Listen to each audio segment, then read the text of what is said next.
Welcome. How we doing? Okay. Katie made me sandwiches, so I'm still nibbling while I'm waiting for everybody to get here. Do some last minute stuff. Here. Here is good. All right, let's see, what do we got?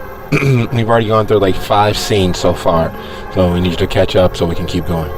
Sounds good. So we won't have our dear Jacob. Well, that's problematic, but we're at the beginning of a night, so it's doable. Yeah, this was supposed to be the Jacob episode, like the beach episodes in every anime. We just trundle into our separate modes of transportation off to the beach. Spend an entire episode getting to the beach, only for the credits to roll as we look out at the crashing waves, or something like that. It's all good. Just say he got up and went home. I'm taking my brain and going home. I'm telling my sire on you. But everybody's here. Everybody's ready to go. Most importantly, are you ready to go? I'm never ready to go. Okay. We can wait. Right, everybody? It's all good. He usually pulls like 95% of this stuff out of his ass as he goes, so. Indubitably. A little chicanery, a little push, a little see where things happen, and, good stuff. All right, push talk work. So I don't have to listen to the quicking of my butterscotch candy next week. Aha. So get this show started, I guess. Disclaimer, trigger warning.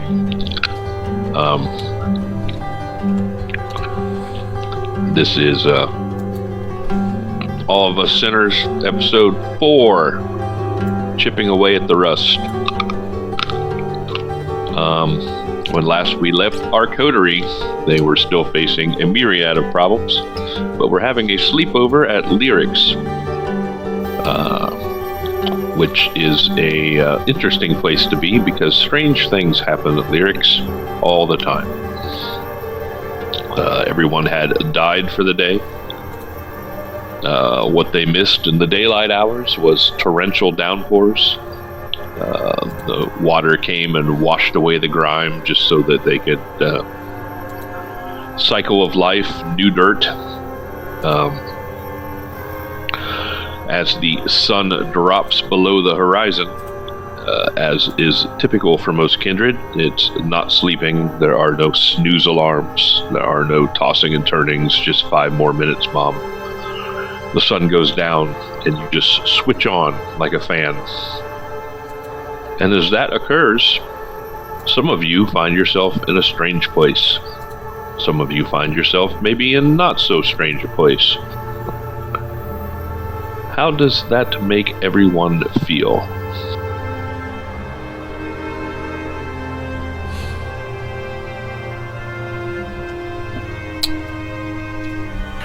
Lyric immediately goes to the mirror to check her face.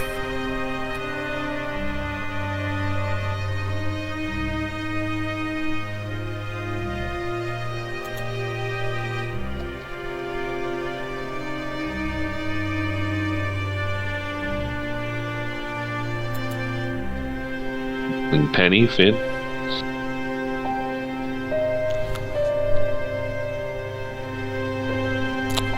The first thing First, always at Rick's place. Make sure what was in my pockets is still in my pockets. Next, make sure that nothing has fallen into the crack of anything. Nothing's been moved and rolled under the bed or stabbed into the ceiling over my head. The next thing after securing my surroundings is to make sure there aren't any reflective surfaces nearby. There's no mirrors pointing at me, no screens, nothing like that. And then slowly remove myself from where I've died for the day. Now, it's not often that a bit of the actual humanity that is what I think I am rises to the surface. But when staying over Rick's, one of the many things that I've done, unlike the vast many parties spent out and being away from my own domicile, my own domain, at Rick's I know I'm mostly safe, save my soul, and so I stay ambulatory as long as I possibly can, and invariably find myself drawn to the cooling warmth of her skin, because something about Gangrel, something about her holds on to that animalistic heat that we all lose. And yet she has this warmth, this bestial heat always radiating off of her. And so I find myself drawn to wherever she's choosing to die for the day. And so I undo that step. I establish a distance. I make sure that she's her, I'm me, and that she's checking herself in the mirror. I'm making sure to avoid doing so. Strange things happen when you stare into Rick's mirrors. They do indeed. One of these days we'll have to examine some of Finn and Lyric's history. Penny, strange thing that occurs to you when you wake up is that you weren't surrounded by silverware when you went to bed. Yeah. Crazy things happen at her place too. So this just another day. Apparently her little critters followed her. Fine.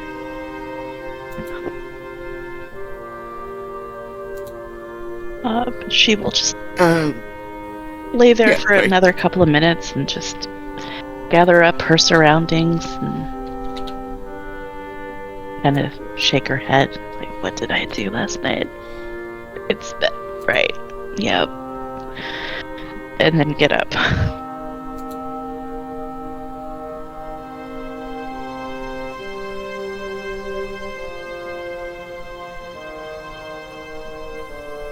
Rick seeing Penny surrounded by the silverware, which is weird because she never uses silverware, but she has it for some reason.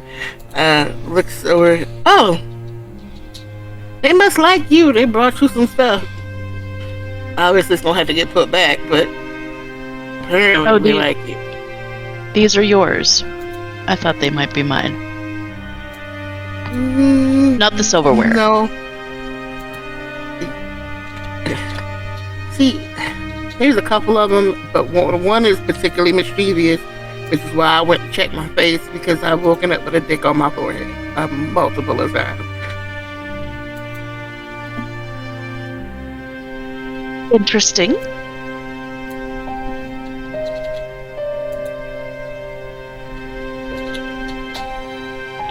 Mischievous little buggers that they are. You don't see anything that appears out of the ordinary when you peer in the mirror, Lyric. Nothing jumps out at you, and nothing has been drawn on you. Yes, less the jump scares more the drawing, because it takes a while to get that off my face, so I'm happy to see that there is nothing on it. And she kind of like looks around, thank you for behaving, and then notices,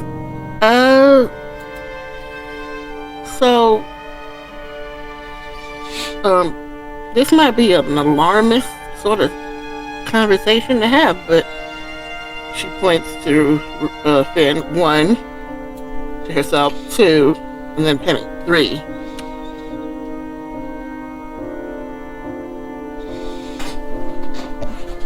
He seems to have slipped out quietly while you were all gathering yourselves.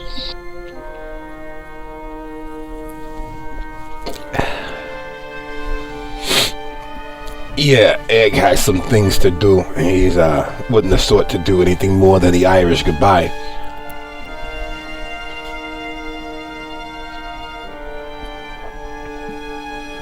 Is he Irish? I don't know. Did he tell us his last name? I don't think so. But until otherwise, I am just going to believe that your little friends made off with him. He'll show up eventually. They always do.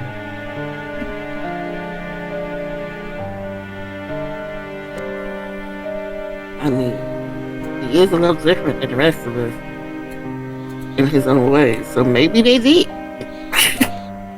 Nah, if that was the case, they'd bring him back real fast. He's his blood has a few things that makes it very unpalatable to most, especially if you get to know him. Nothing against nobody, but you know.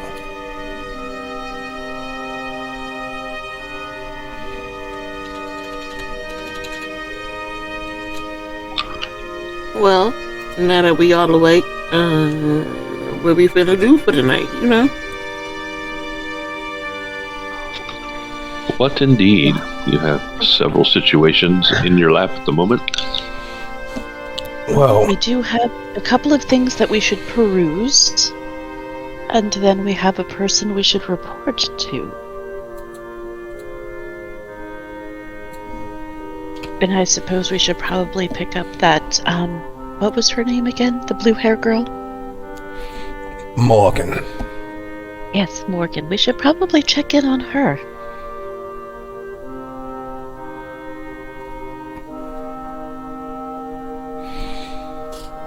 I think she appointed herself fairly well, considering she was outnumbered, outgunned, and she actually helped us with the car.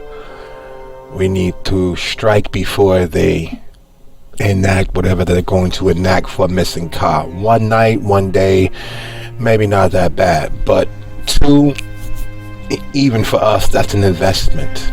You should know, you collect cars.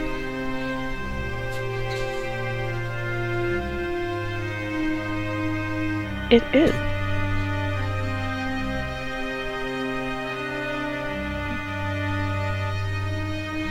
There's...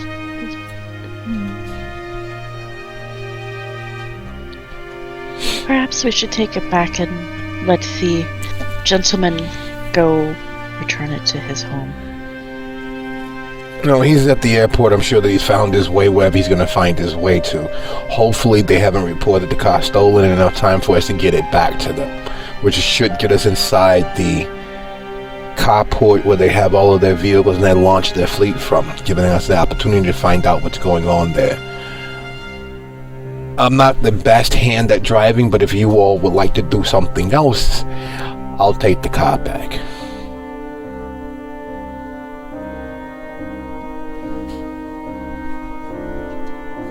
Penny will just give him that terrified look.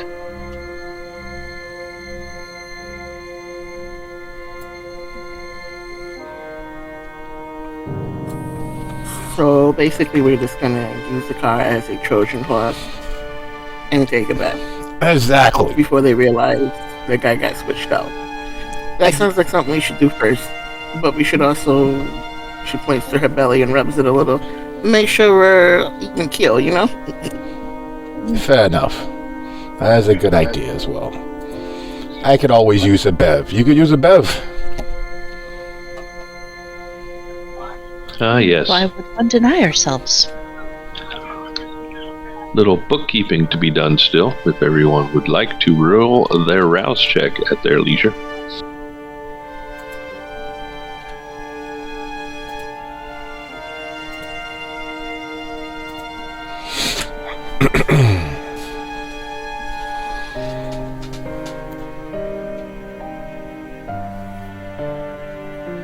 Oh no!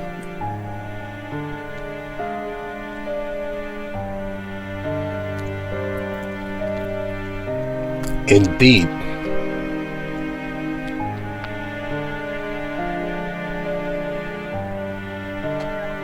Why, it looks like the combination of the ghosts and the strange place, having house guests, has been stressful for everyone's beast today.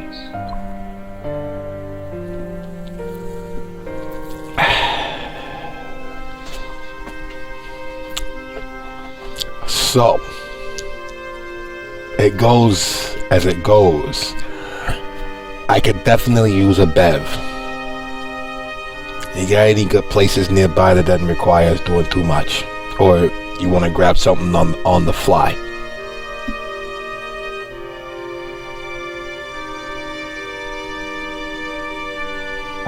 Penny will scowl just a little bit. I don't tend to do on the fly.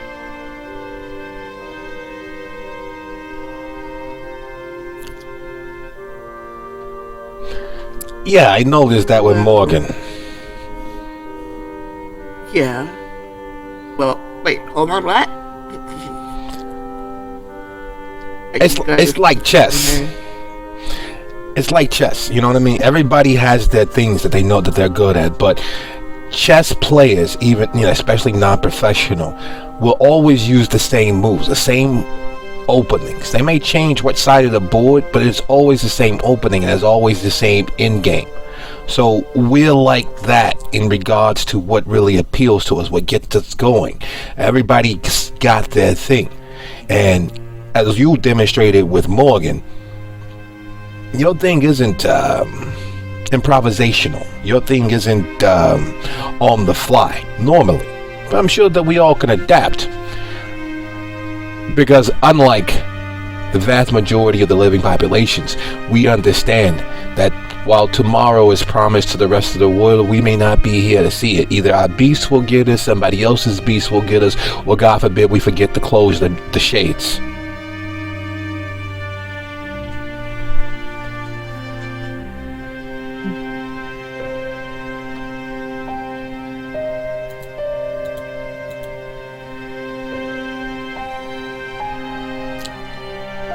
And taking it from the silence that we are all of our court, that we are stronger together than separately, and that while it's a rarity and it's not usually done, but this would be a great bonding exercise between us to find victims, or a victim, that deserves to be removed from the senses at the worst and given the best night of their life at the best.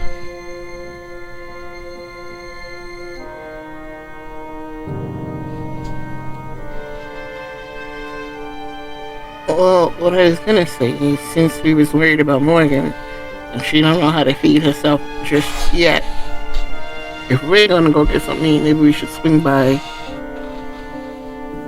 get her, make sure she eats as well, and then either let her off to her own devices, or take her with us on this little adventure.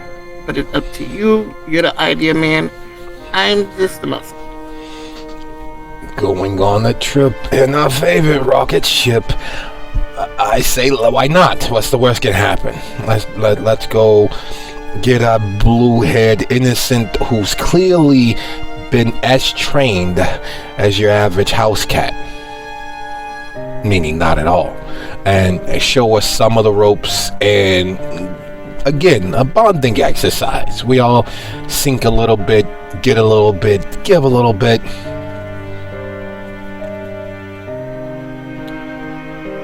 Unless, of course, somebody has another better idea.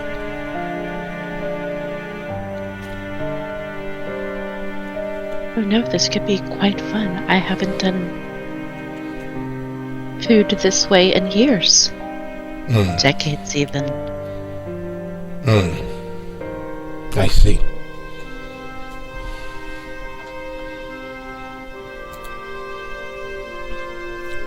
So what do you think about blades? Rick, Pen, you all need to shit, shower, shave, or are we good to go pick up a level 1 rogue?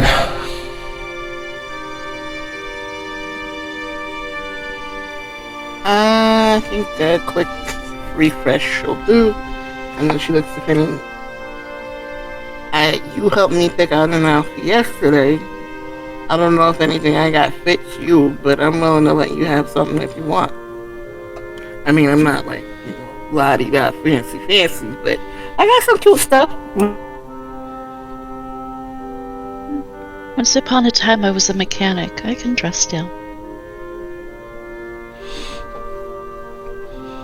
You think Egg messed up the restroom? Oh, mind if I sneak in there while you guys sort your clothes and I use my bug out bag to, 2 nights is a little bit much even for me, don't you think? Go get pretty, it's fine. You do what you need to do, darling. Excellent. I'll leave you guys to it. I'll be back in a couple of shakes or more of a lamb's tail. Go to Rick's closet, remove the duffel bag of his things that are nestled there at the bottom out of the way, and head into the restroom, giving Rick and Penny the opportunity to discuss and mingle amongst themselves.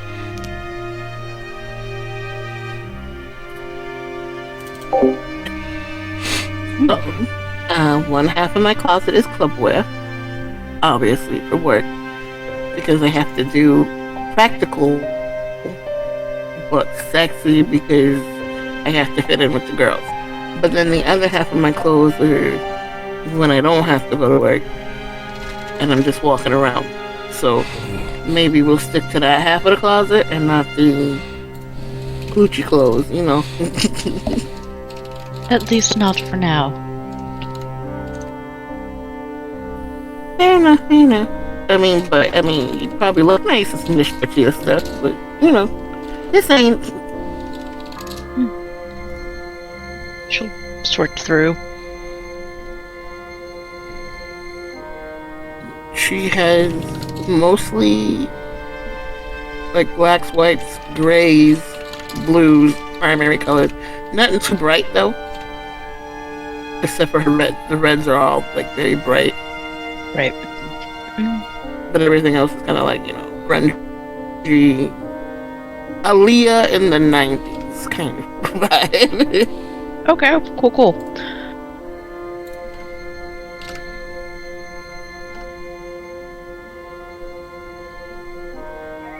All right. So as everyone is dressing and spritzing, it is still raining outside. It's not a torrential downpour, but it is definitely rain. Where are you guys heading first? To pick up Morgan? Yes, to get the baby.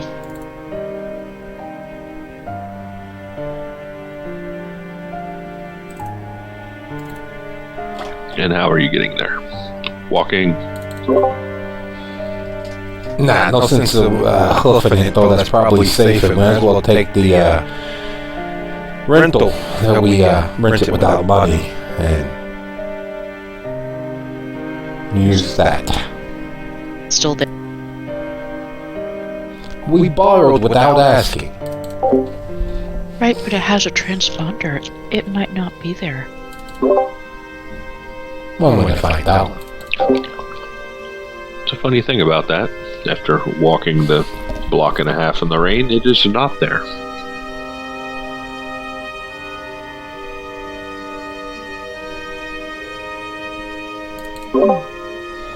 See, Rick, I told you probably need to get out of the kitchen. Things like this is going to keep happening time and time again. The newer, younger generation have no respect for people's property. This is one of the reasons why most of the folks are moving over to Jersey or out to one of the other boroughs. This is turning our beautiful, beloved city into the wild, wild west. Who would have thought that, you could leave a car in an easily locatable position and someone would make off with it? They have no respect for anybody else's property. They do what they want these days. This, I tell you, this is just horrible. And we're how far away from the hotel? A couple blocks. Literally around the corner. Or literally around the corner.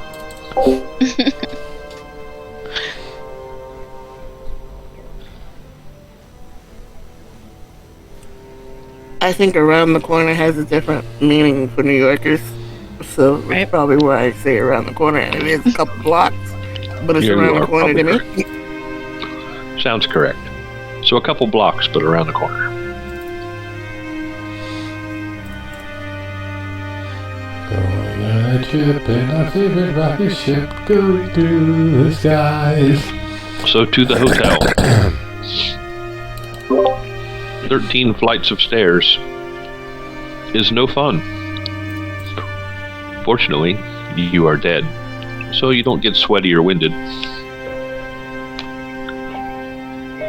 And you arrive at the pair of rooms that you rented the night before.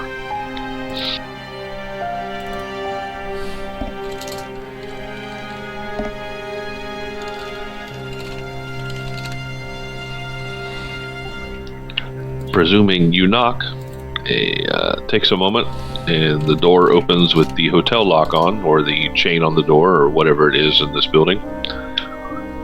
And a eye peers out at you, and then the door shuts, and the chain is taken off, and you are presented with a Morgan with a towel wrapped around her hair, and a bathrobe, and a thing of ice cream.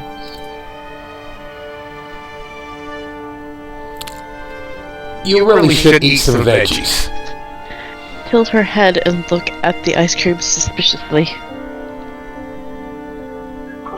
It is open but untouched.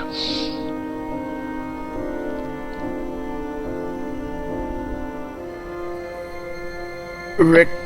Thing in it.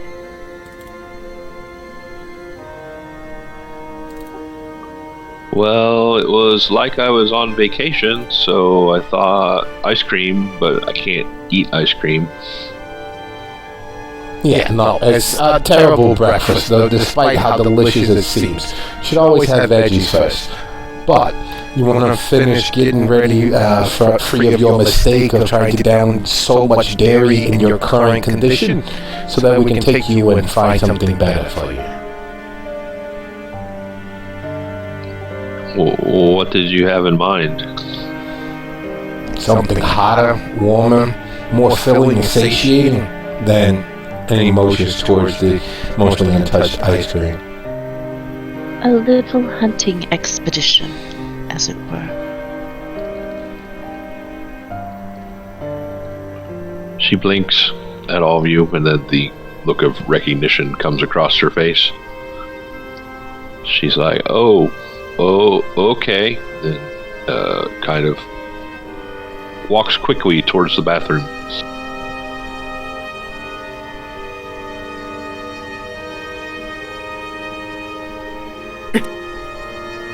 While you two handle this, I'm gonna go next door and see if they've either cleared out or still sleeping at all. And she backs out of the room, steps next door, and knocks very lightly. There is no answer.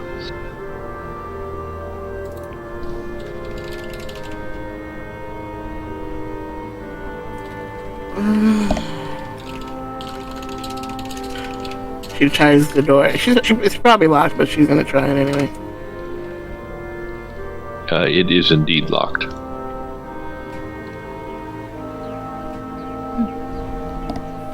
I suppose checkout was at 10.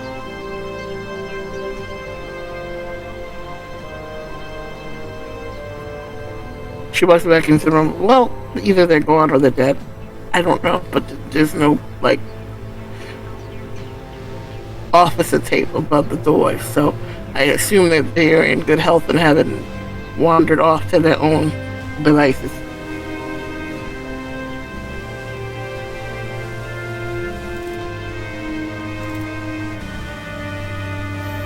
Well, certainly if they're dead, someone will smell them within the next couple days. Right?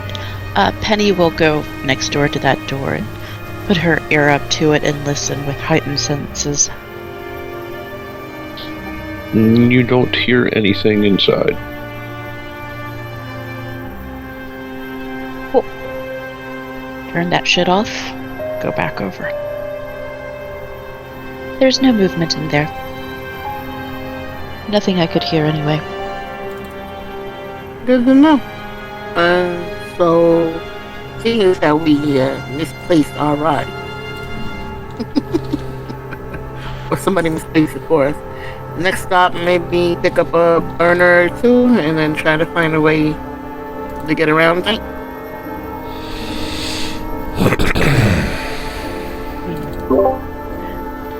Could go back and pick up the Bentley.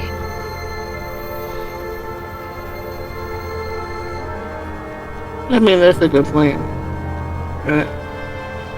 Take a little quick bus ride or train ride or something.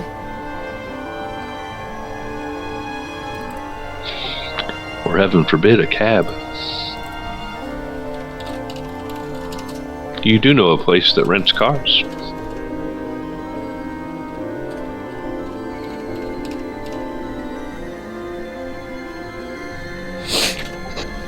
Cheaper to rent a U-Haul.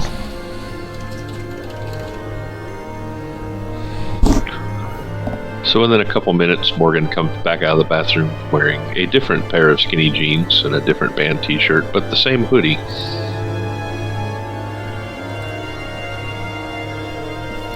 Not for nothing, Morgan. I see you have a style. Would you be so kind as to allow me to ask you a relatively serious question, but it's going to seem superficially silly? Oh, yeah, okay. Okay. So, last night, a few minutes ago for us, a few seconds ago for us, you were relatively starving as far as such things go. And it is clear that unlike myself and our lovely associates, that you are not as anywhere near experienced with our world, and that you are in fact a new embrace. And you don't know who killed you. Is there a chance that this was done to you purposefully?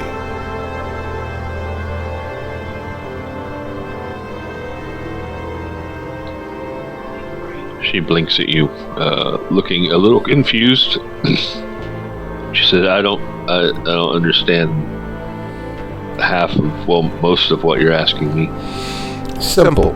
Before you died, before you became as you are, was there individuals who had recently become into focus of your understanding? Were there new people, new faces constantly around? Or was the professor who killed you someone that you had associated with? Giving names isn't something that we do very often. Yet, I know that in my case, the person who killed me had been in and around my life for several years before I ended up here. And me and Emotions told Drake haven't really talked about it, but the relationship they have with the person who killed them kind of leads one to easily believe that she had been incidentally or directly stalked. So they had been around her for weeks, months, maybe even years. Getting close towards Penny.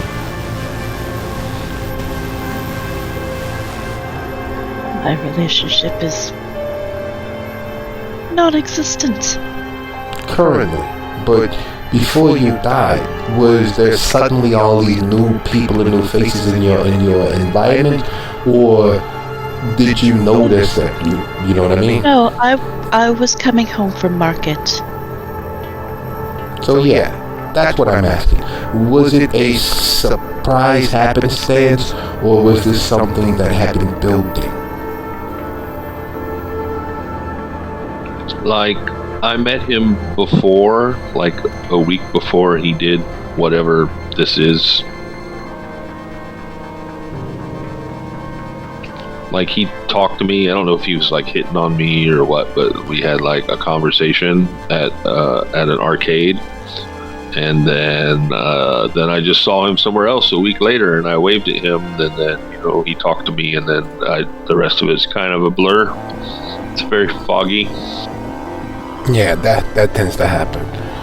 The reason why I ask is, like I said, you have a style, and there's a clear style, and it's raining out there, and there's a chance that when we get to doing what we need to do, we're just finding someone who deserves to have the best few moments of their life, or all that there is of their life. It's a chance that we may be being followed, and I don't want that to be something that we walk into unawares. We are behind an 8 ball of sorts of things that we need to do and accomplish within the next few, hopefully peaceful hours, and I don't want an unnecessary hiccup in the process of getting to that point. Because we got to go get any place source pennies their car, so that we can get to some place that's nice and quiet, and we can do some things that we need to do, and then we need to get to another place to find an alibi for the things that we need to do and that we have done, and then we can get to another place to provide the information of all of those things to someone else. So you don't like my clothes, then? No, you stand out. You're easy to spot.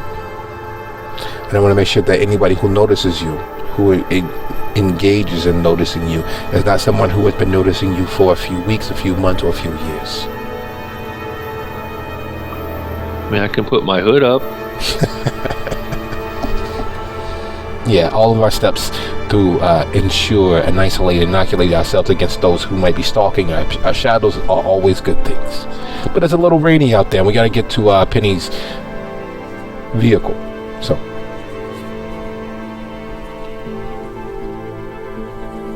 Okay, where's that at? Near the cafe where we met. That's like a long way.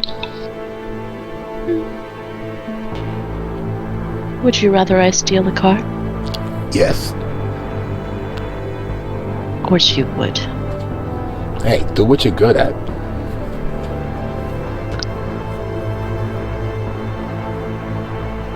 Won't doing crimes draw attention? Only if you get caught.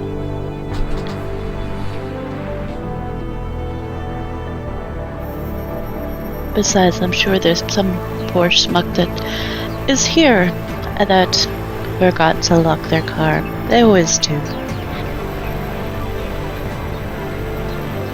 Oh, yeah, you know what? We could find a guy, and I could tell him to give me his keys, and he probably would.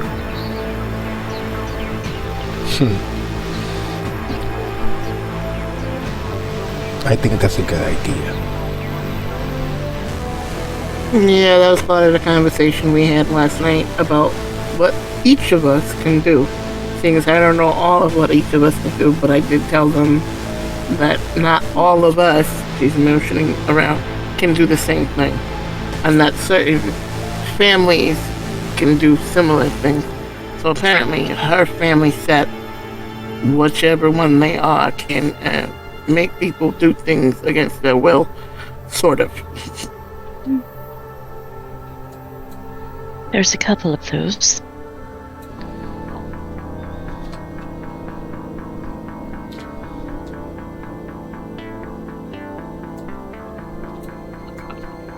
So she gathers up her backpack, puts her laptop away in it, and pulls her hood up. Watching her put away the laptop, she looks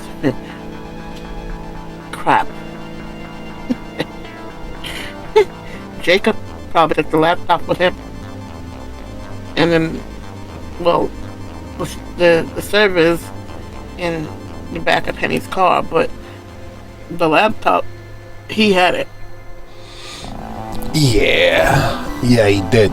I'm also not so worried about that, considering if he's as paranoid as he seemed to be, he's not going to open it anywhere or activate it anywhere where it can be traced to where he actually is.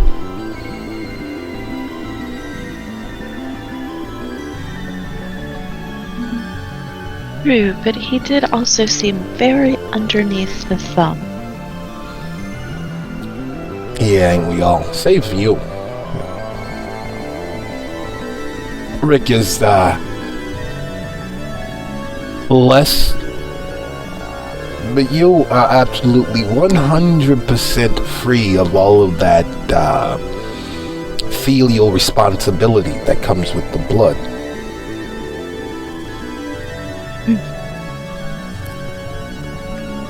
But yes, if he is as under the thumb as I think,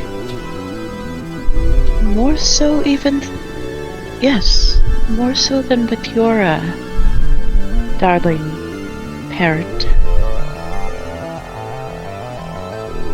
And this was, as I recall, the same sort of favor asked of him as of you. Probably a little less respectfully put across, but yeah. Then who's to say he wouldn't hand it over to dear old Dad? Because he's a verifiable, far-seeing human version of that guy Legolas. You know, with his elfin eyes, what does he see and all of that good stuff. I'm very positive and sure that he wants to impress his sire. He's not going to hand his sire questions. He's going to do his absolute best to hand his sire answers. It's funny how that usually works. I don't know everything about everything or anything about most things, but based on his willingness to divulge his family relations, it is highly doubtful that he has been exposed to anything but his sire and their less than approval with him.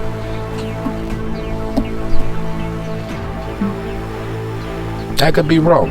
I'm hoping that I'm not. Well, I suppose we shall see when we meet up with him again. Did he have a way to get in contact with any of us, by the way? No, he was dancing around that subject a lot. I suppose he does know where us girls live, so...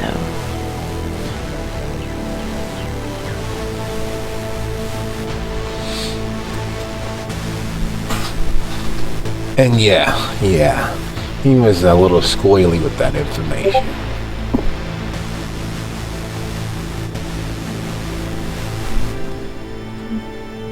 It's to be expected. His family's weird like that. They're like the Mormons, but not quite that cool.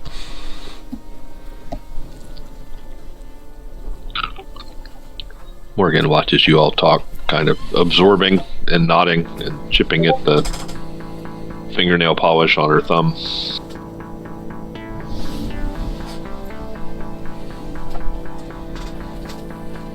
Rick has mostly been watching her watch them, so she's absorbing her little quirks and things, and kind of like a prey. I mean, she's not considering her prey, but at the same time, she's considering her prey. Shall we?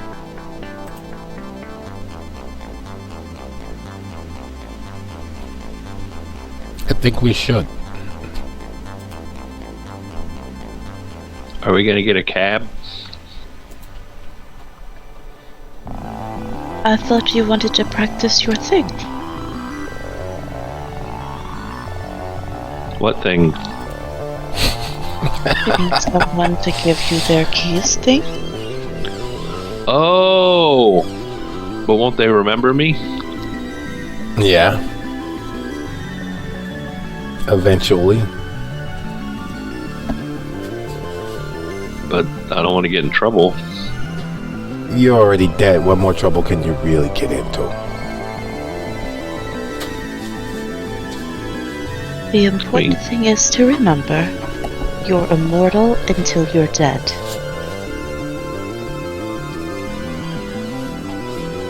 I mean, isn't that true of everything?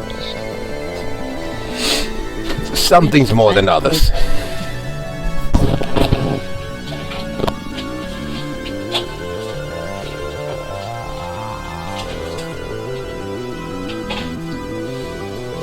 Wait, look.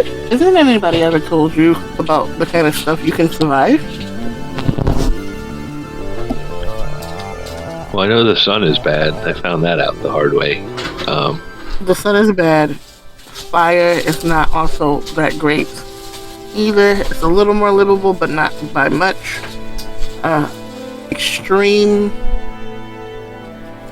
bodily destruction, like i.e. jumping off a building of significant height, would also probably kill you permanently. And removing your head from your body, also a fair problem.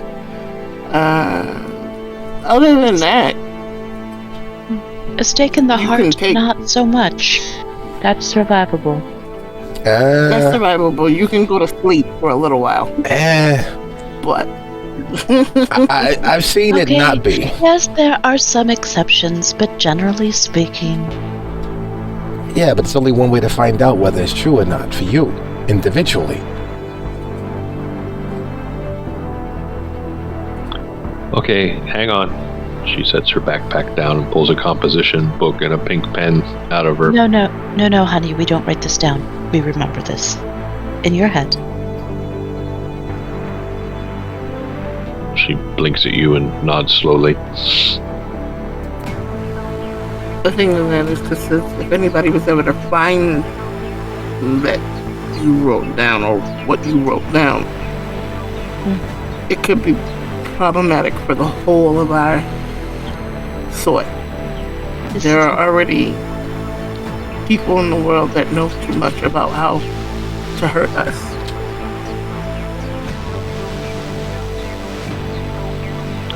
Oh. We should probably burn this book.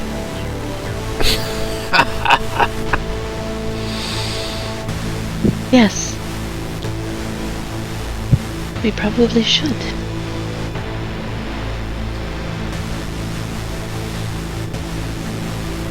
He said I wasn't supposed to tell anyone, like it was a big secret, but he didn't say I couldn't write things down.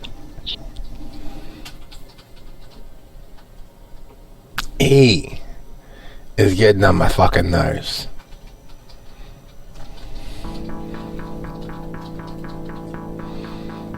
If we weren't busy with other things, I suggest we go on a treasure hunt to get this guy and make him sit down and actually have a real conversation. Have you spoken with them since you've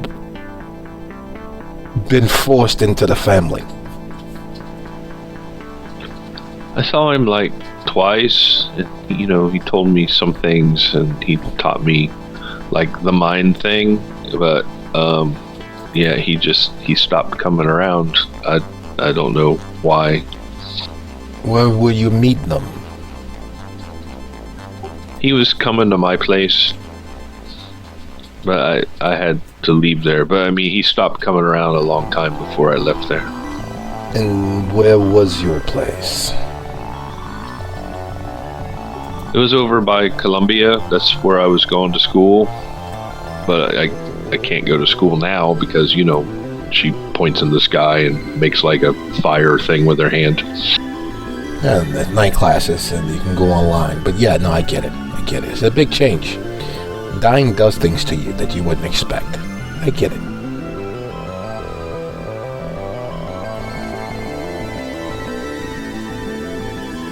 So, we can actually tell you about a whole bunch of things all day, but we should probably get going. Yes. The middle ground to your stealing a car versus cab is we could take a cab and then you could tell the guy we don't owe him any money and we could leave. That's probably easier than just asking random people for their car keys who may not even have cars.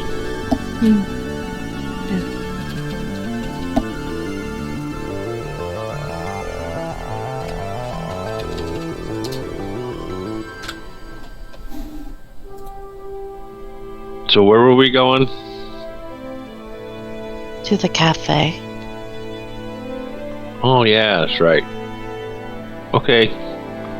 She shoulders her backpack again, zipping it back up, putting the book and the pen back in it.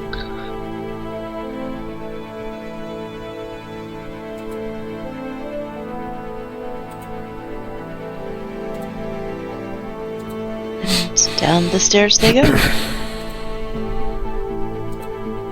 So 13 floors of steps down, and out into the rain you go, attempting to hail a cab, which is never an easy feat in New York City, but a little easier at night when there is less demand.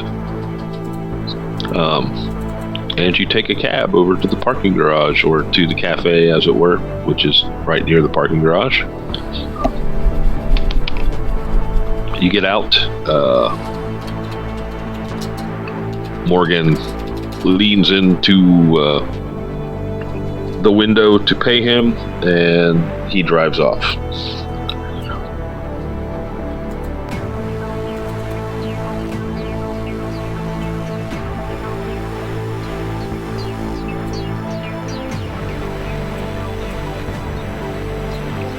I assume you're just going to the parking garage? Absolutely. So you find your car where you left it. It does not look like it has been dinged or scratched in the 20 hours or so that it has been there. I'm sure you still have your keys. You just getting in and starting it up, doing anything else? No. She will do the full check, make sure that, there's no scratches near any of the keys. No one's gotten in the trunk, that sort of thing. There are some fingerprints on it. If you get close enough, mainly on the driver's side window, like maybe somebody was going to toss the car but couldn't get in. But it has not been keyed or dented or any appreciable damage that you can see. Fabulous. I will pump the trunk real quick and make sure everything is still where it was at. All your belongings and the computer that you stole are in there. Great. Wait. If I may. The tower, while there isn't any direct power, it's not plugged in, there are oftentimes small independent systems, namely to ensure that a device is returned to its location, or that it's where it's supposed to be. Are there any visible dim lights inside the tower? It doesn't have a power supply, which means there shouldn't be anything on, unless of course there is an independent system inside so that its owners would know where it is. Her car being attempted to be tossed could be a random occurrence, but you know what they say. The world is nothing but coincidences that we choose to ignore. Well, I should make you roll for it just to keep an air of mystery and paranoia, but I will not do that and just say that you do not see any lights on inside of it. It's a good thing. It's not our misdeeds coming back to haunt us. Clearly something that you did earlier, so that's great.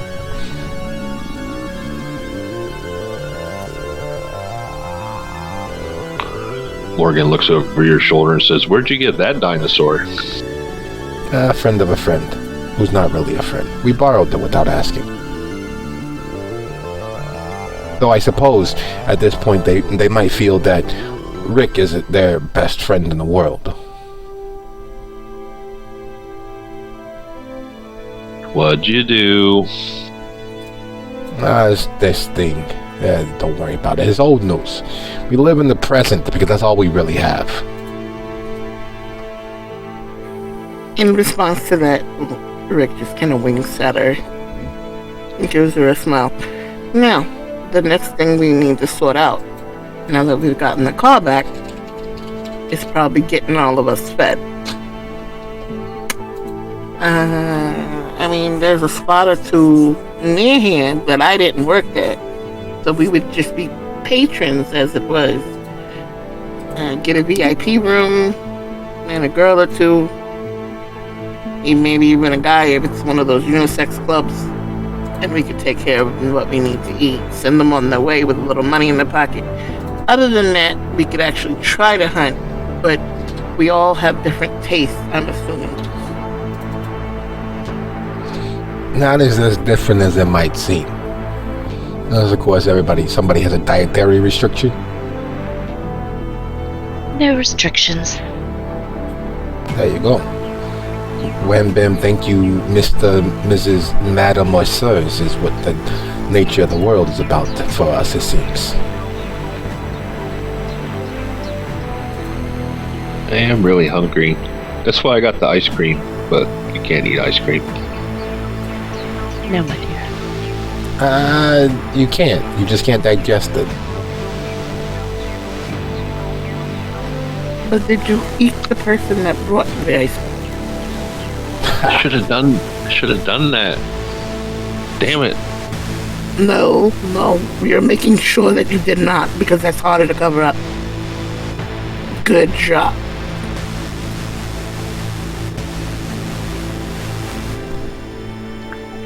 She beams with pride. She doesn't hear things like good job very often.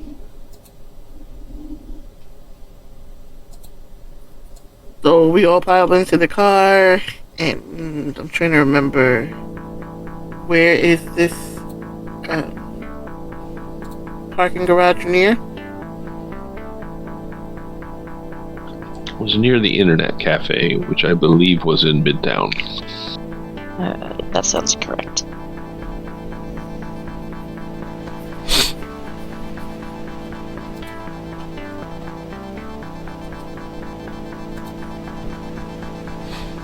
So, where to? Preferably somewhere where this, she will gesture at her car, doesn't stand out too terribly much.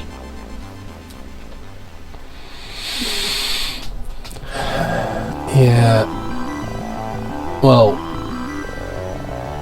what do you think about Rick's?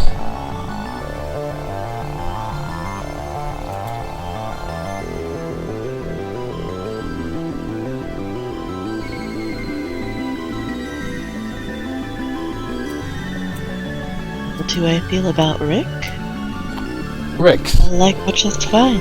Over on 33rd is, not far away. Easy to get to.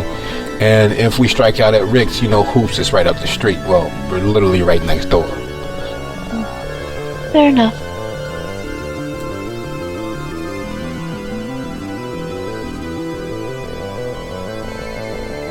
Well then, shall we? Yeah, sounds like a good plan to me. Do you want to ride shotgun walking, or do you want to sit back there with me? What do you want to do? I don't care.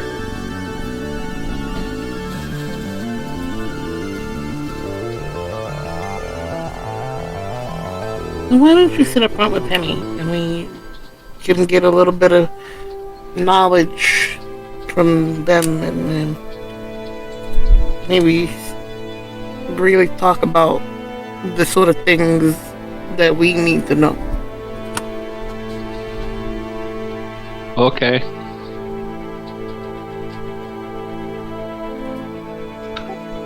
Can I put my feet on your dashboard? Please don't.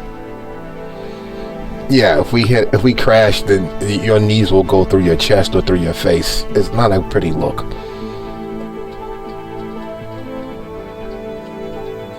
Why would we crash?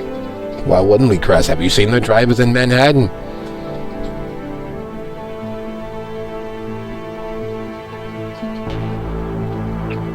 She just smirks, climbs in the back with Lyric.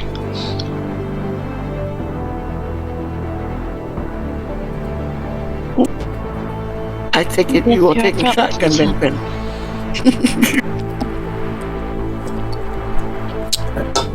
Yeah, I guess I'll play the footman today.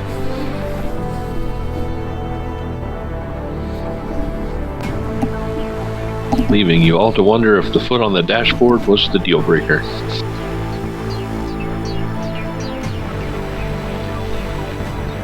There's an ebb and flow to these things.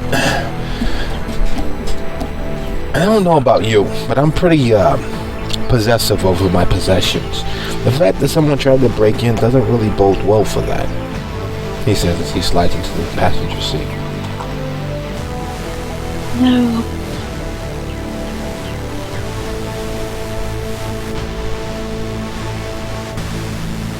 Probably check to see if someone put... What is that thing called? That AirPod thing? No. Wasn't the kids eating that? Those were Tide Pods.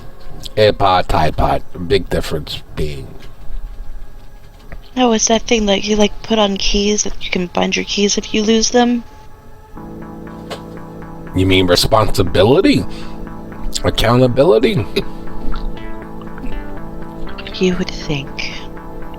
Morgan is scrolling through her phone, but says absently whatever it is that you're looking for, which the storyteller doesn't know what that is. But Morgan does. It's probably AirTag. Yes, AirTag.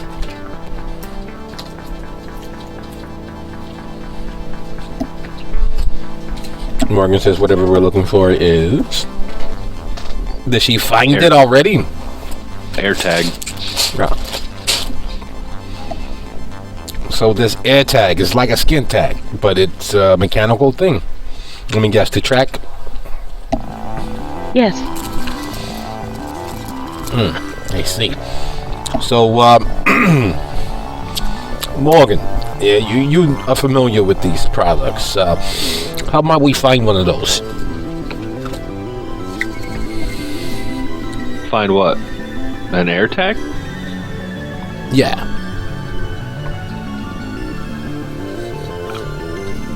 Let's see here. Morgan would know, but I don't know. So let me look that up real quick. Is that something you can just buy on Amazon, or? Yes, as with anything, there's an app for that. So that's what she says. Well, you could go to like an electronics store, or you can get them on Amazon, and then there's like an app. Would you happen to have this app to see if there's one on the vehicle? I mean, I can get it. I don't know that, because I think it has to connect individually to your app. Like there's a whole thing, serial numbers and stuff probably. So like if you had the serial number, I might be able to, I don't know. I'm not real good at hacking into things on the phone. But I could make a hotspot and get on the laptop. Let me do that.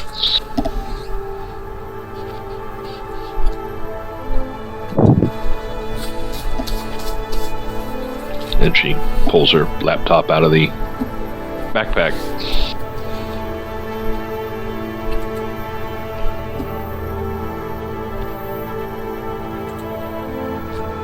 I assume everyone is just watching her.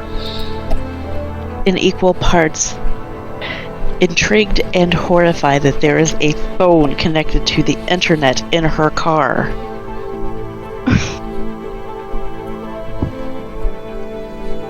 Well, worse than that, even though Penny might not understand, she's about to make her own Wi-Fi signal and connect her laptop to the internet in the car.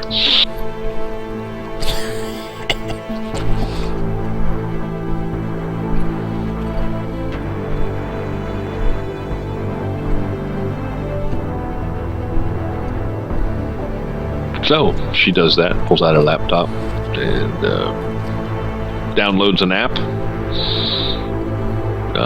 Looks at everybody and says, "So, do we have a serial number?"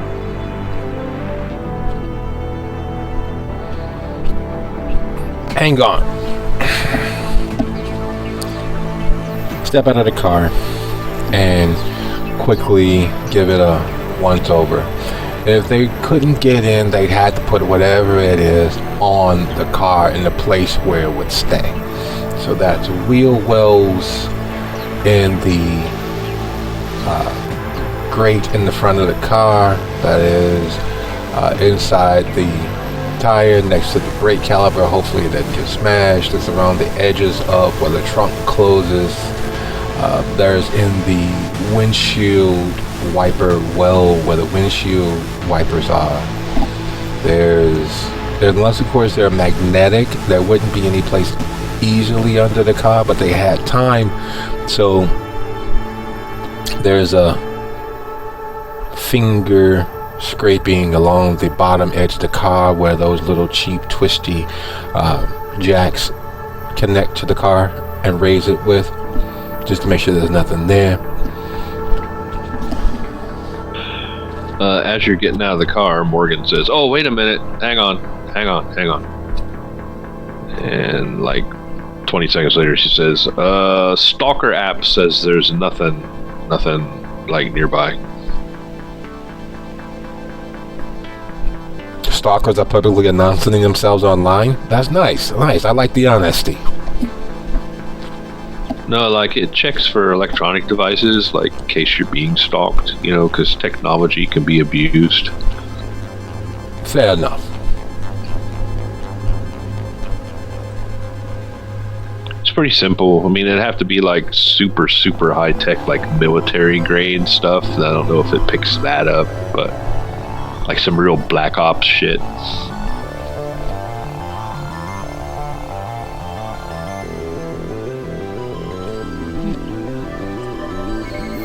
Well, that's good then. Does anyone want to tell her the big people's rules about technology?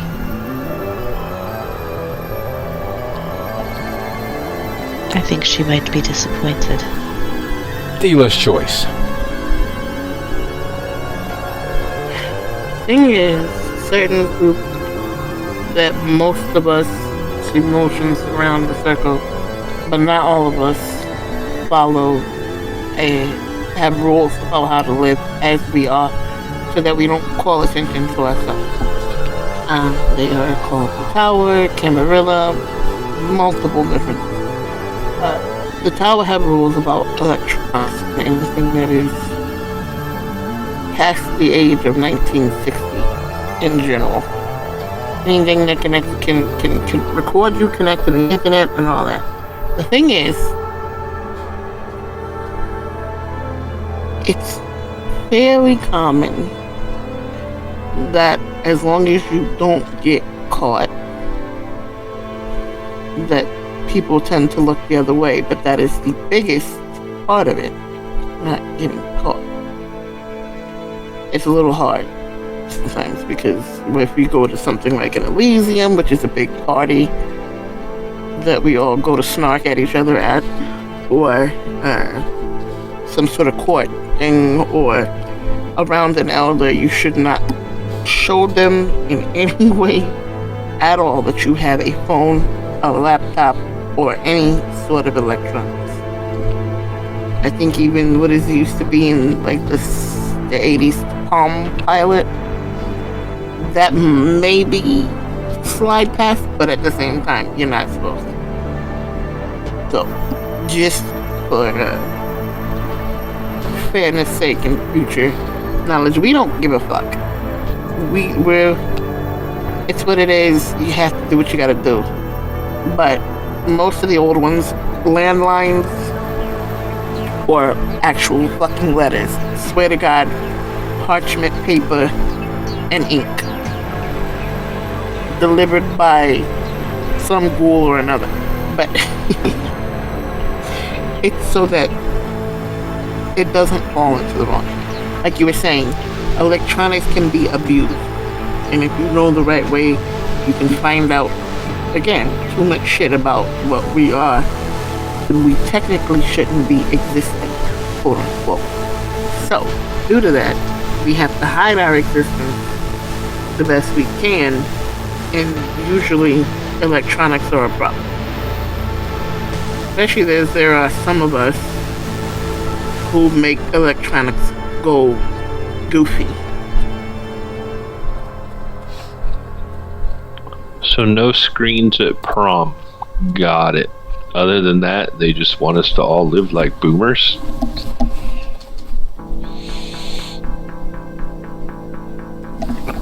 Penny will look a little insulted.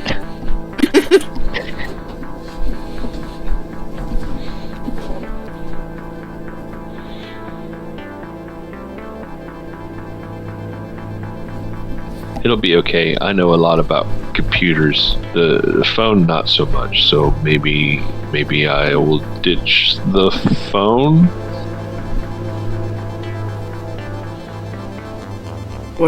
put it in a pocket that is not easily reachable. When you have to. Not right now, we don't care, like I said. But when you have to, hide it well.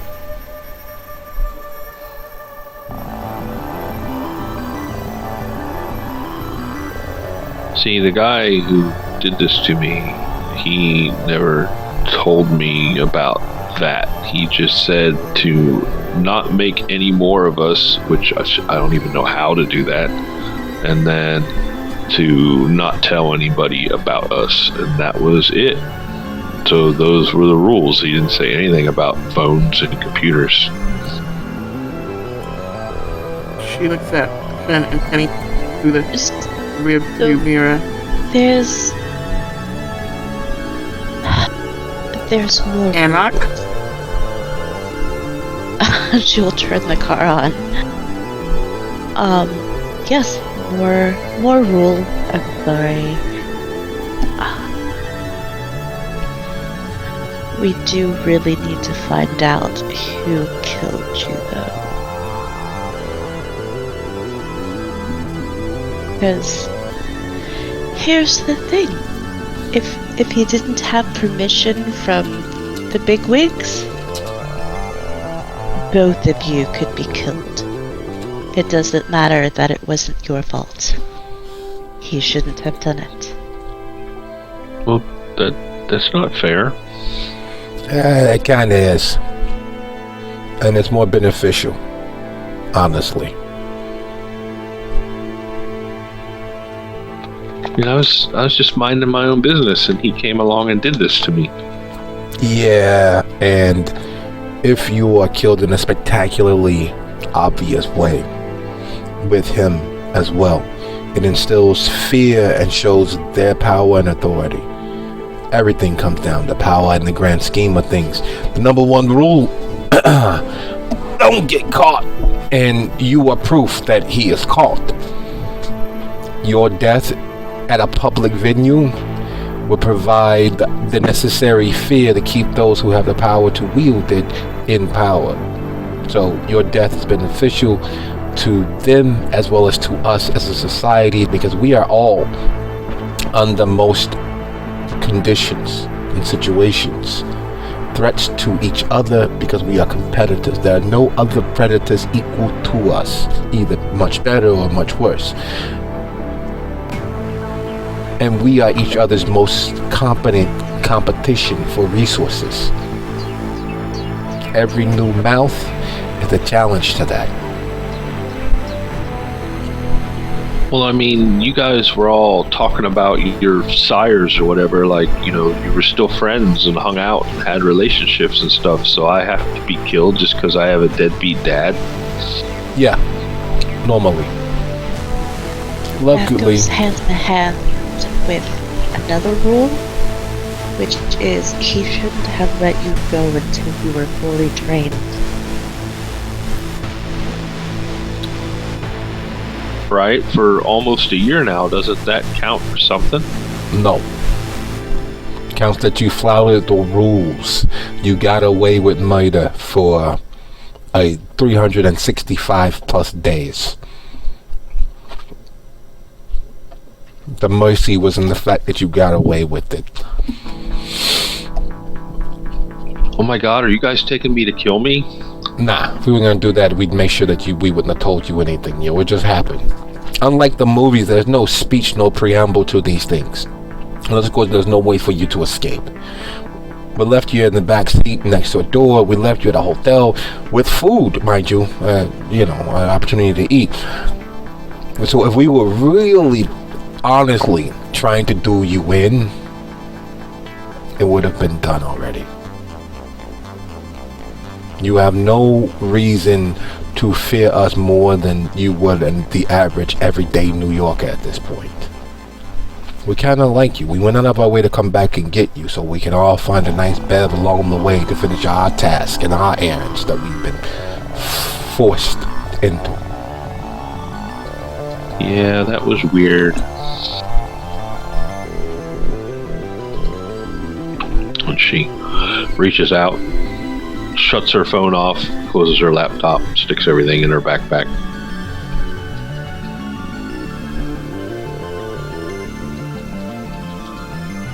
Hey, don't be down. It gets worse. This is the light, easy stuff. Wait, so you're like, cheer up, it gets worse?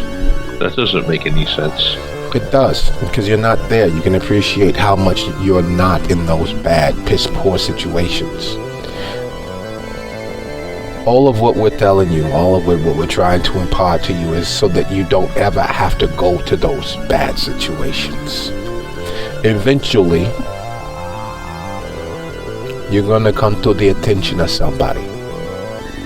Somebody who's in the machine. Someone who has what we call prestige and status and influence. And this person, depending on how well you impress upon them, your ability to be useful, will either champion your cause and keep you nice and safe, or if they can't use you, you show no reason or benefit to them or their plans, will try to throw a little dirt your way, to bury you, to plant you, as it were. By that time, hopefully, the combined experiences of us who are here and the egg who's not will help you to be able to navigate that situation, so when they call themselves burying you, you are actually planted and will grow in a most beneficial way for yourself. Wait, so you just need me to crack that computer in the trunk, right? And then you're gonna kill me? Nah, I don't think you can crack the computer in the trunk.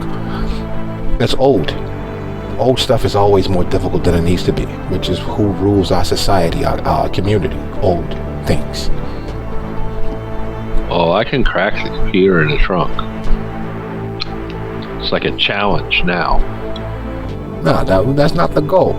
The goal is to get a bev, and if you think you can, I don't think you can. I really don't. It's old. It's a freaking dinosaur. What do they call them? Dumb terminals?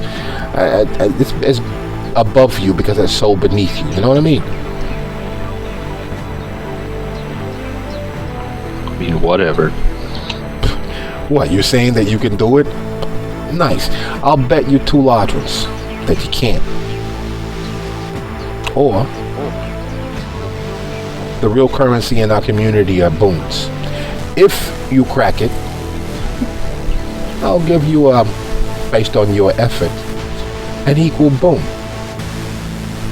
And if you don't crack it, you give me the same. She looks confused. It's basically a favor for a favor to be named later. Oh. Some of them are little, like, hey, I need you to go pick up my laundry. I'll get you back later. Some of them are bigger. Some of them involve saving lives. Or as opposite. So, like, you crack this computer and I don't kill you? Nah, killing you is not on the table unless, of course, you want it to be. I mean, some of us think that that's the easiest way out, like death, and it's all over. Well, I'll let you know a little thing that I heard. Death, just like dying to become what we are, is only the first step in a very long, infinite line of possibilities. So it doesn't get any better when you completely and truly die and you completely and truly leave the physical world. It just changes. I don't know how true that is, but that was one of the most depressing things I've ever heard. I grew up in relative poverty. I came into adulthood in less poverty. And I thought that escaping it, dying, I'd be free of the notion of what that means. Unfortunately, there's a wealth of depth and despair that goes beyond just physical poverty. There's an absence of several things that let you know that you are truly poor in this existence.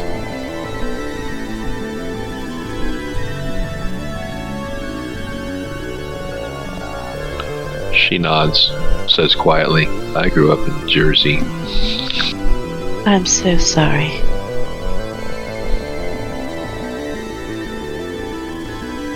At least you got Wawas, yeah? She smirks.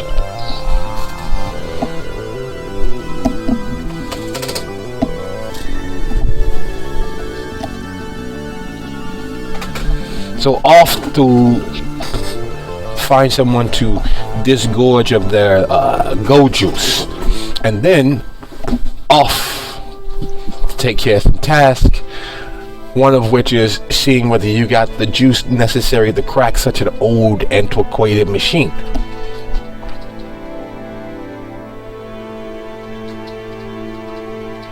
So the car rolls up at, where were you going? A place called Rick's, which I assume is in a gentleman club.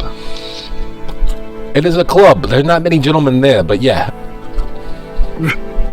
Rick's Cabaret. I'll park and I'll turn back to look at Rick. Maybe I should have selected clubwear. Yeah, then the girls will get mad at you for competition. That is one of the rules. If you come in as a patron, you're supposed to look like a patron. If you come in as a girl dancing, you're supposed to look like a girl dancing. So you don't want to dress like a dancer when you're a patron.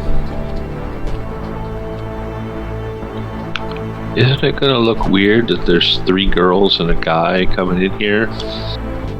Why? You guys are taking me out for a good time before I get married. It just seems weird. Nah, it's actually really quite social. We'll give most of the guys who are going to strike out with the dancers someone else to talk to and throw money for. The girls on the stage and floating around the floor will use you all as selling points for themselves. I.e., everybody wins. The guys get excited even more. They find you all a challenge. They try to impress the dancers more, which means they give, throw, and share more money, which would make it easier for us to get someone or some things to the side and do what we need to do.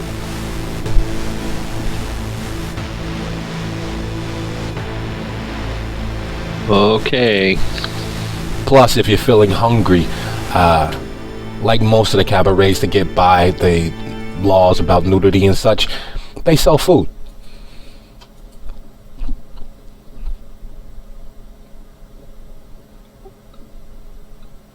She just nods quietly. She looks like she wants to say something, but she isn't. Nah, speak freely. There's gonna be enough elders that will make you bite your tongue. Do it while you can. I was just gonna say we can't eat food. Correct. We can't. But sometimes the smell is nice. Sometimes the warmth is nice. Right? That was why I got the ice cream. Yeah, but then you tried to eat it. I understand. So into the club you all go. But first, I am going to rouse for blush. Morgan had already done that by the time you got to pick her up.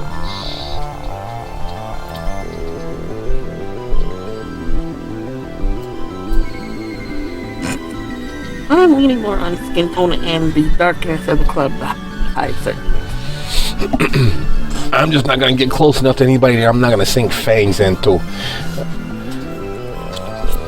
I prepare the flash wad and I prepare the actual donations quietly to the side underneath my jacket so that when we get in, handshakes around and keep it moving.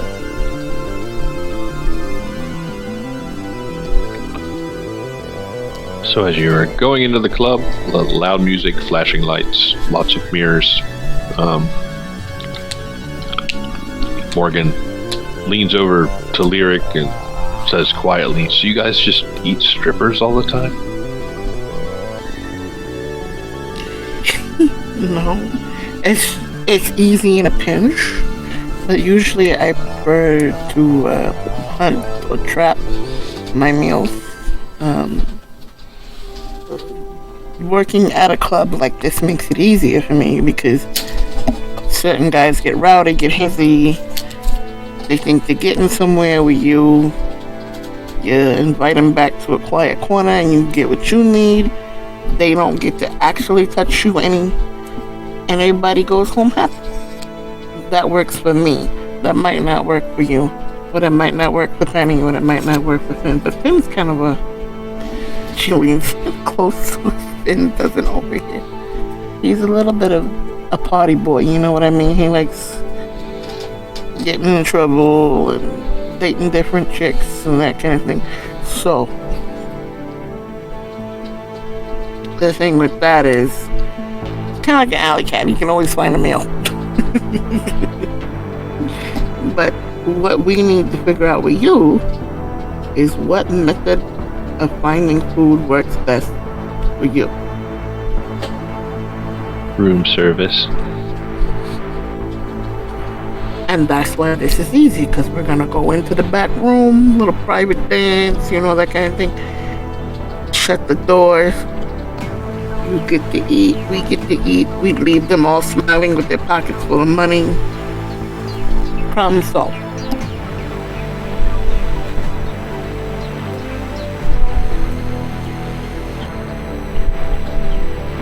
So into the club you go. There are $100 handshakes and frivolity.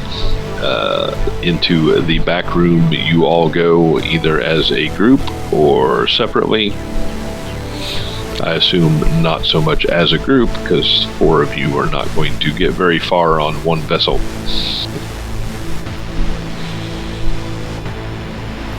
Couples or such. We'll let the ladies do themselves first and foremost. I want to make sure that they're okay.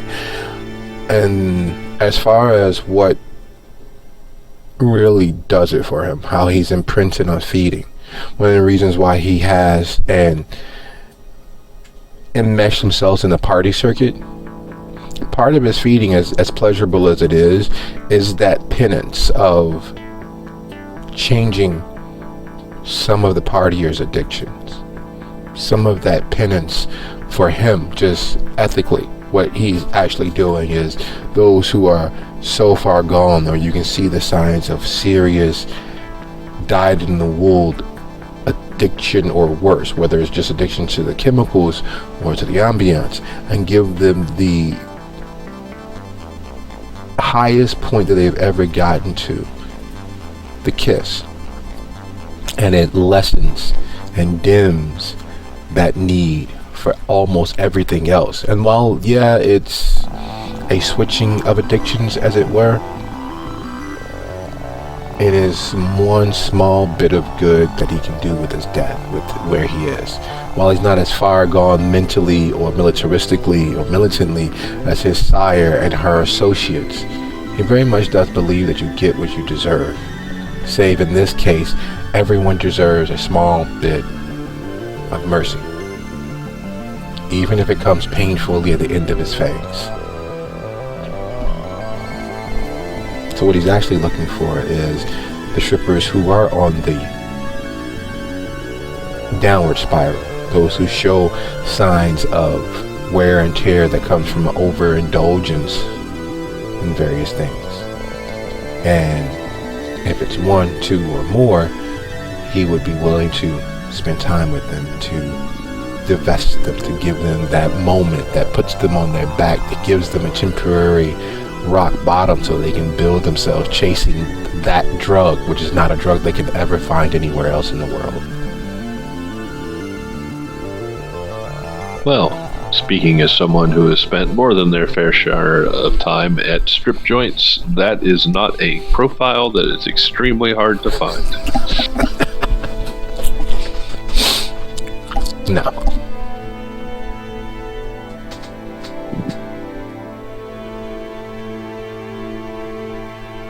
So, pairing off into couples, who is going with Morgan?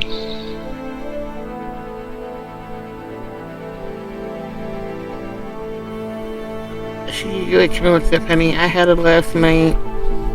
I babysat last night. I don't mind doing it again, but it's up to you whether you want to go with Finn or you want to go with Morgan. I'll take the baby. Alright, but... And she slides to Finn's side, kind of looping her arm through his, like, their cute little couple out for a date. And thinking this is fun, like this whole, oh my god, we're looking for a unicorn. That'd be fine, except for this time, can you be the one that gets pegged and not me?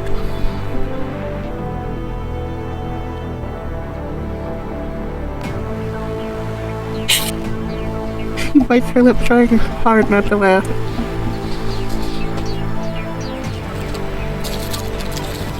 You know, there's nothing that I wouldn't do, but it's sometimes getting done is a little bit much, you know? And you didn't purchase the Tums, which means, you know, the Tux, which means I'm gonna have to buy it on the way, so...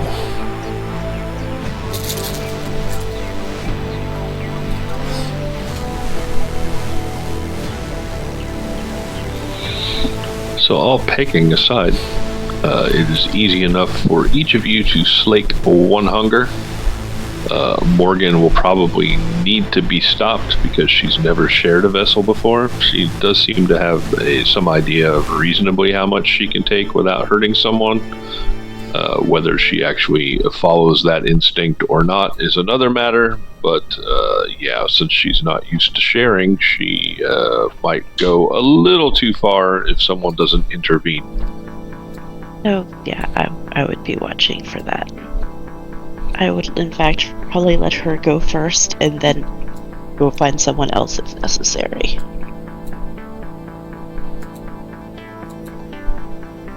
Well, Finn and Lyric on their second date here in 2 nights, sharing yet another mortal. Now that that bit of business is taken care of, we will go ahead and take our 10-minute break. It is 10:58, so 11:08. See you then. Good deal. See you in a bit. Good deal. All right, I am back.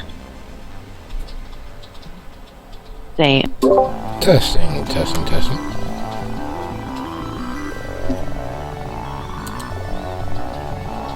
Hello. Well, that's 2 of our band.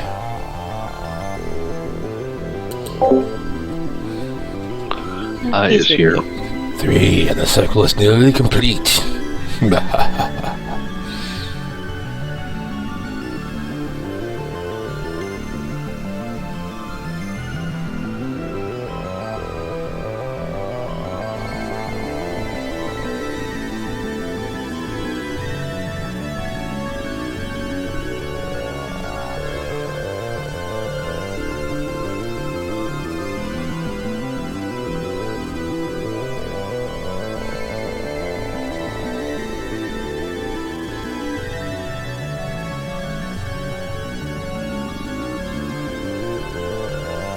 Yeah.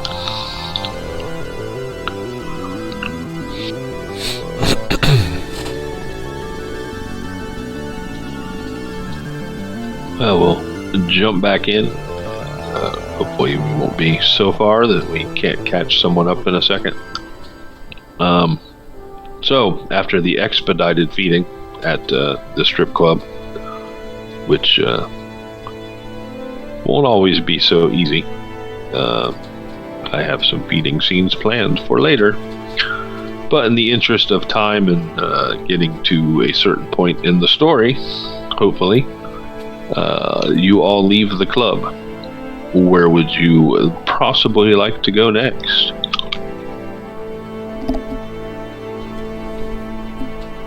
We need a place for Morgan to decipher the tower. We also should have the opportunity of inspecting the garage for the car that was following us. We can divide and conquer, or we can approach both as a group mission, because in fact it probably will be, especially the garage, considering we don't know what we will actually actively be walking into. And we do need to at least ascertain some of who might be following us or have been following us.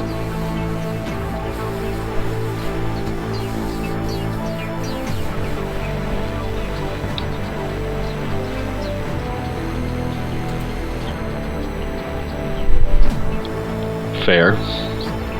And what do you intend to do, if anything, about the errand that you're supposed to be on?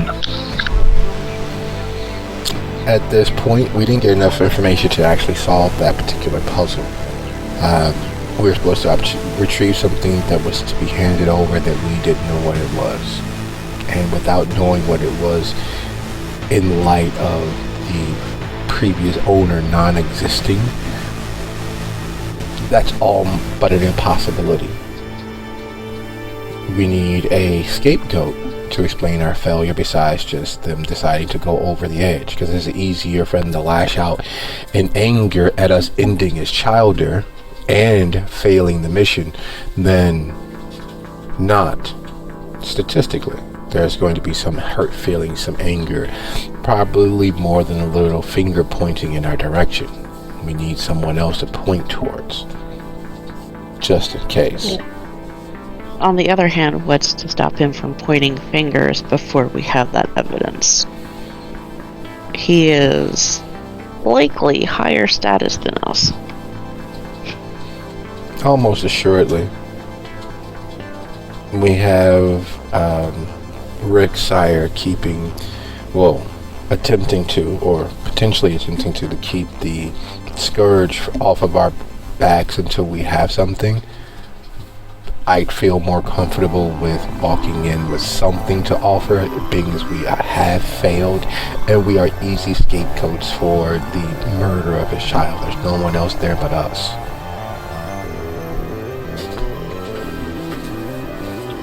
Almost as if by design.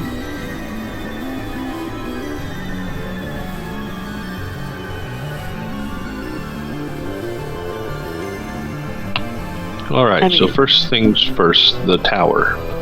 Where would you like to go to do that? That's probably not something you can just drag into an internet cafe or a diner with free Wi-Fi.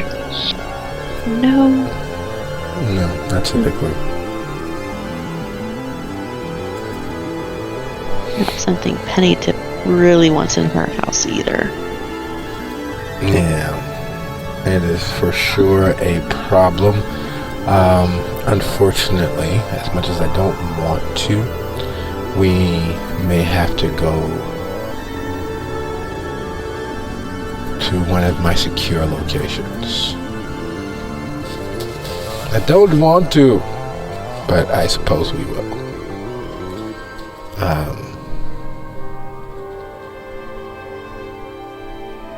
So how would you like to proceed? Would you like to forsake having a fallback in regards to finding out who's following us and someone to point the fingers towards, and just go and speak with him? Or would you like to give ourselves a little more time and potentially more of an advantageous position and take Morgan to crack this tower? Or would you like to divide and conquer? Take Morgan to crack the tower and then we go separately to the garage? I would say, if I had to guess, just strictly based on what she knows about politics, that this is probably the last night we can get away without checking in. We don't check in with the guy tomorrow. Basically, as soon as we wake up, it's going to be problematic. Yeah, it's already problematic. I mean, more problematic. Okay. Fair enough. There is a... there's several holdouts I have throughout the city. Typically not very far from my actual haven, though I would never take anybody to my actual haven. Well, most people would never make it to my actual haven. But there is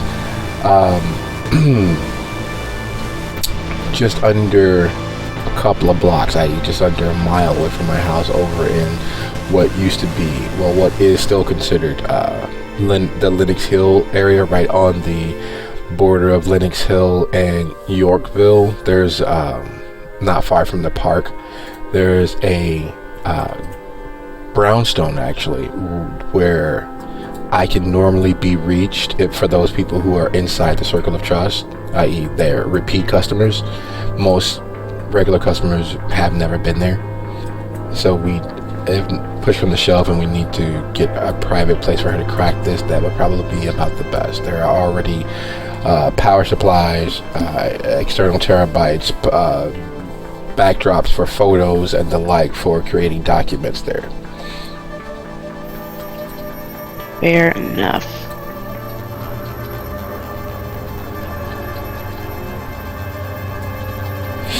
So we can go there and then renegotiate what our next step is, depending on how much time she actually needs. She has confidence in her abilities, and I have confidence in her. But then again, you know, I'm a hopeful individual, so let's head that direction and get her situated and set up. All right. I also remember there being some talk of stopping by an electronics store of some sort and getting burner phones, so you all had a way to stay in contact with each other. And shopping excursion scenes are fun for no one, so we will assume that just occurred. Fabulous. Yeah, we can say that's where I was. Like, Rick would have run inside like a little CVS or something like that and got like 3 cheapo $30 prepaids. Fair enough. So you all have a cheapo prepaid. Nice. So on the drive over, so it's not really set up for guests per se. It's a little small, it's a little dark, but it's safe.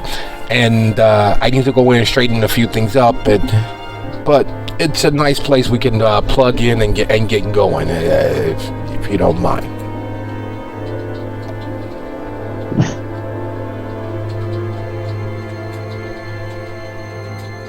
Okay. She finds somewhere to set up her laptop and whatnot. So getting to the brownstone, heading through the small New York gangway, which is actually underneath the buildings between where they meet, to the back door, unlock everything, relock everything, come through the front, making sure to hide the box of burner phones and the extra laptops and the camera equipment, move all of that out of sight and out of the way so that it's just a relatively clear desk with the power strip and the power supply for most standard towers, removing all of the external drives and the towers that are there to use, leave the backdrop and lights up, but everything else is out of sight, out of mind, and then go to the front door and open it up and allow them to come in. All right, so what do they see as they enter, since this is the first time we've been here? It is a relatively brightly lit home.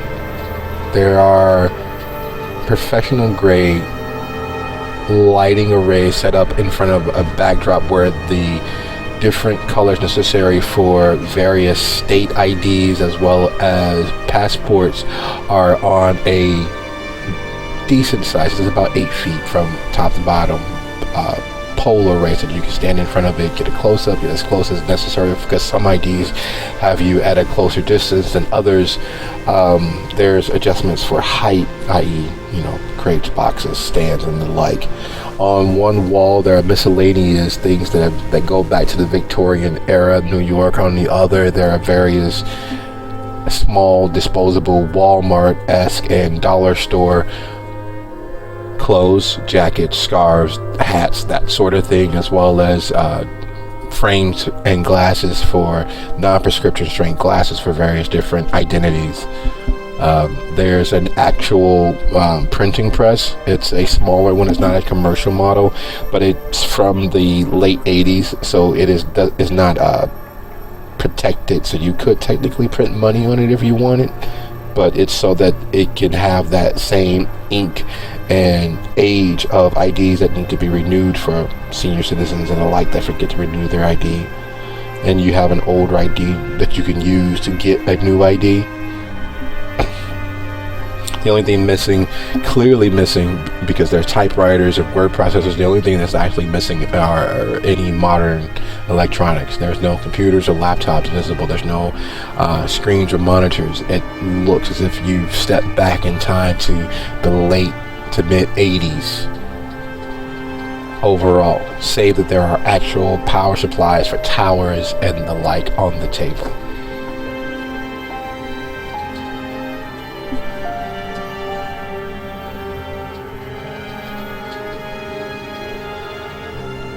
Well, Morgan is at least fascinated by the museum quality technology.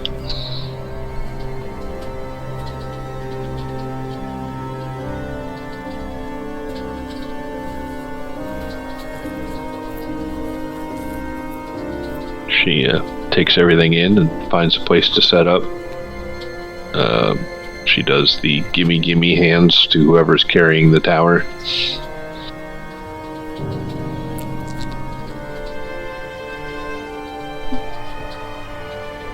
Eric, because it's heavy, so Eric hands it over.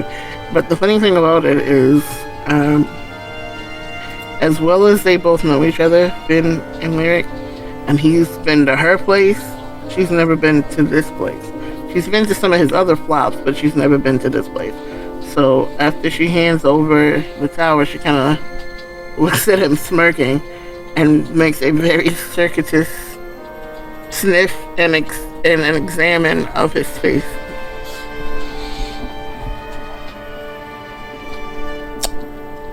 Yeah. There's business and there's pleasure. And while you know my business, you are not involved in it. So that's this space and one or two others that you aren't really privy to. Because I trust you implicitly, and I would never put you in a position where you would have to actively lie to someone who could enforce their will upon you. And I don't want you caught up in the potential fallout of places like this. You matter too much for that. So we'll forget this place after we leave, right? She is very much all smirk, letting him dig himself a little hole he's digging, but then she just gonna, it's fine. But see, if I ever invite you to my bear den.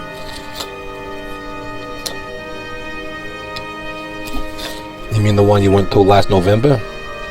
Where you were a little annoyed with the goings-on of the city. You needed your privacy. You didn't want anybody to know that you were there.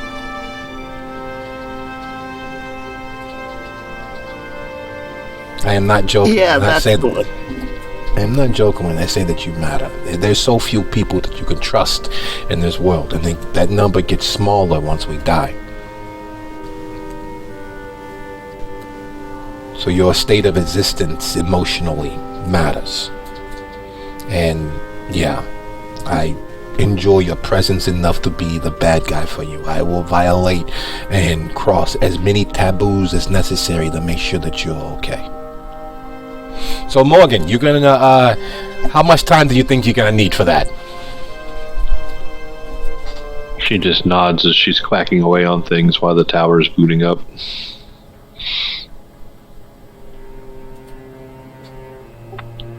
She does, if Penny's close enough, lean over to Penny and go, are they like hooking up or something? No, they've just been friends for a while.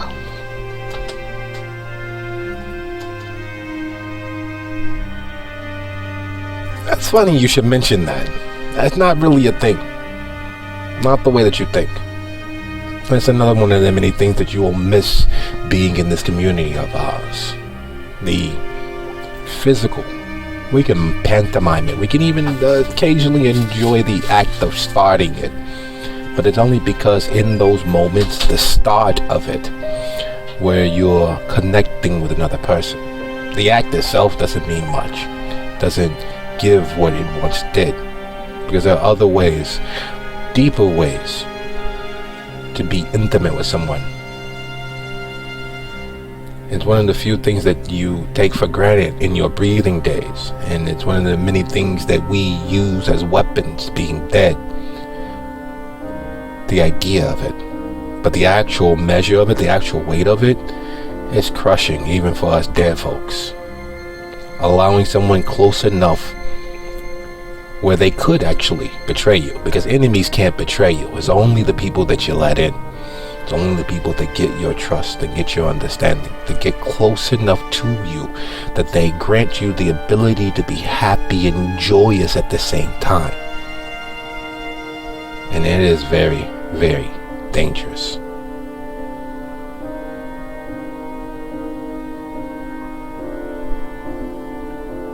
She nods as she's typing away furiously on the laptop, scrolling through shit, clicking and typing, and she's like, okay, so we're gonna have to have like the talk again. For you? Nah. You're young enough that you gotta bump your head several hundred times before you get it. So, how we doing? Says, well, it's old, so it's slow, but it's booting. Hey, that's not very nice talking about its intelligence like that. You should at least, whisper. What you guys do, just rip it out of the wall? Something like that. Lyric looks entirely a little bit guilty. Accidents happen. What are you gonna do? Like, this port here looks damaged. I'm not sure that all the pins are connecting, but I guess we'll see. Yeah, we were in a bit of a rush. We had to clear out the area. A friend was dropping in that we didn't want to stick around. Or they dropped it. Yeah, past tense, they dropped it. And we were trying to get out of Dodge before things got turned into a circus. You know how it is when a friend just surprises you and appears out of nowhere, or just drops in and, well, makes a mess of things. Well, here we go. What's the username and password? She says as she clicks away. Try password?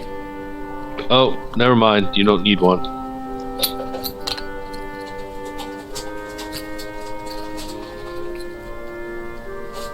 It's like some kind of... There's like a lot of video files. Is that what you're looking for? Like, there's not much else on here. Yeah, that's absolutely perfect. Starting 2 days ago, and any time before... What time did we get there? I don't know, it was like maybe 2 in the morning.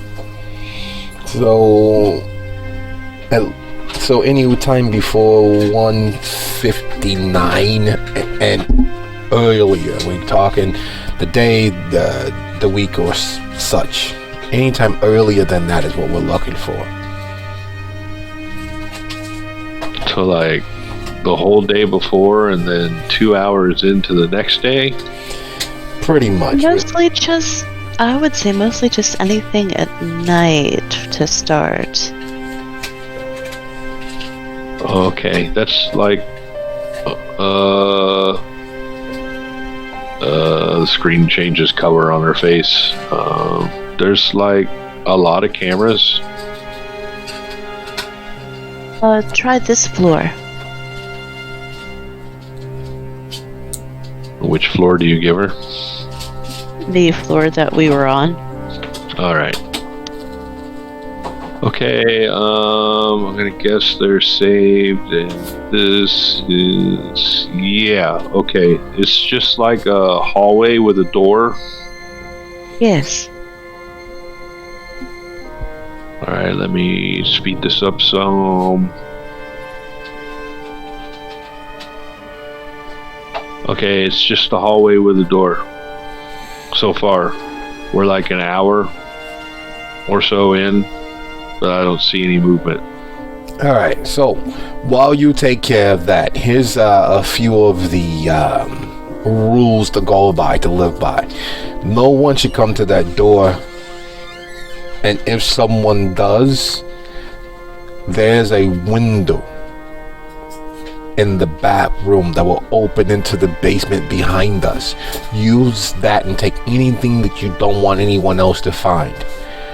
We are the only numbers in the burners that we just got, so immediately call us and tell us where you're running to. We will find you and do our best to make sure that you're safe, because no one knows you are here.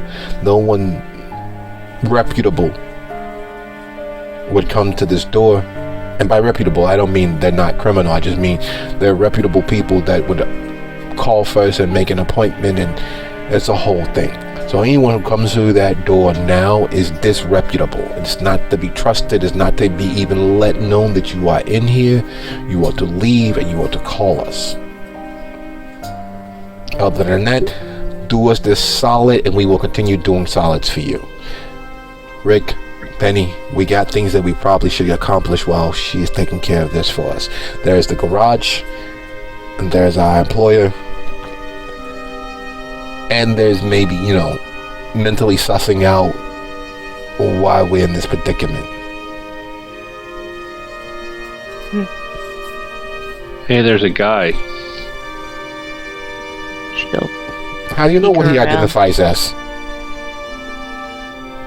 I mean, Is it I Chaz? don't, but who's Chaz? No, I'm asking as the player. Oh, yeah, she pauses the video, so you go over and look. Yes.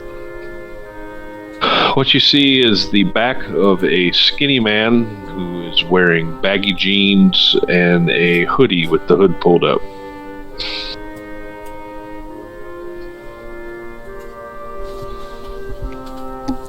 Can you scroll to when he's leaving? Because he'll be facing the camera. Yeah, okay. So she quicks it like almost frame by frame, like second by second, basically. She's like, "What's he doing to the door?" She keeps quicking, and then she gets there. It's a shot of a man. He has a scarf pulled over his face. He's wearing a hoodie. He does seem like he looks up at the camera for a moment, but then he just goes out of frame. Like back into the elevator, out of frame.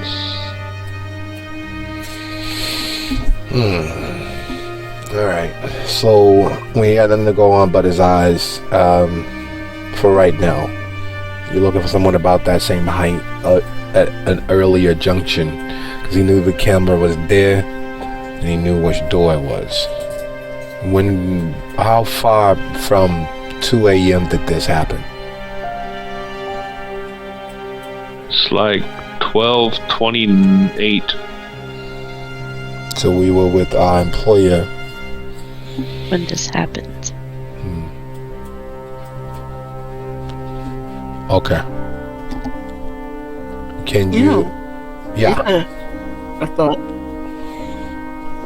I know we're looking for this guy and who might have possibly set us up. But you know what else we should look for? Her? Her. This mysterious, I do it again for her. That her.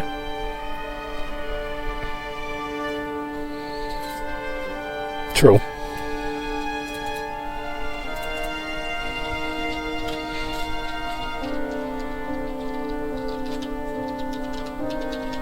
I don't see a her. Just this guy. He comes and he kneels in front of the door for a couple minutes, and then he gets back in the elevator.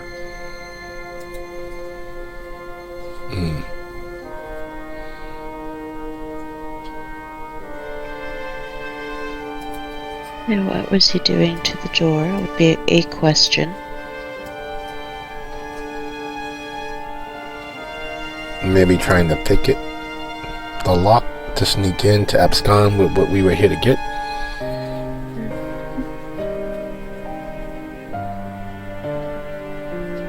Perhaps. I mean, he doesn't go in. She leans forward and starts typing and clicking away again.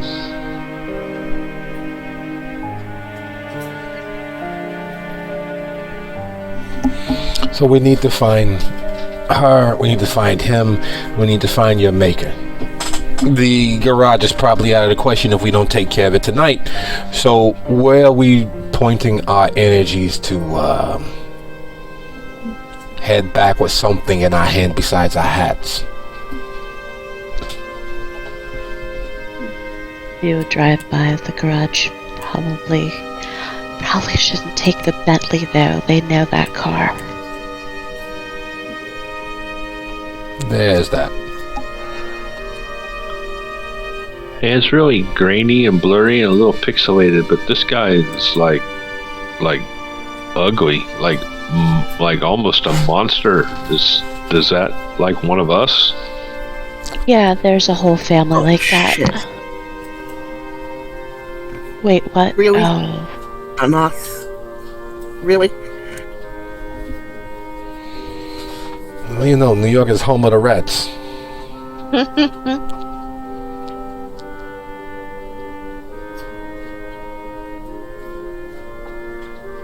If you have a printer or something I can network to, I can print it for you.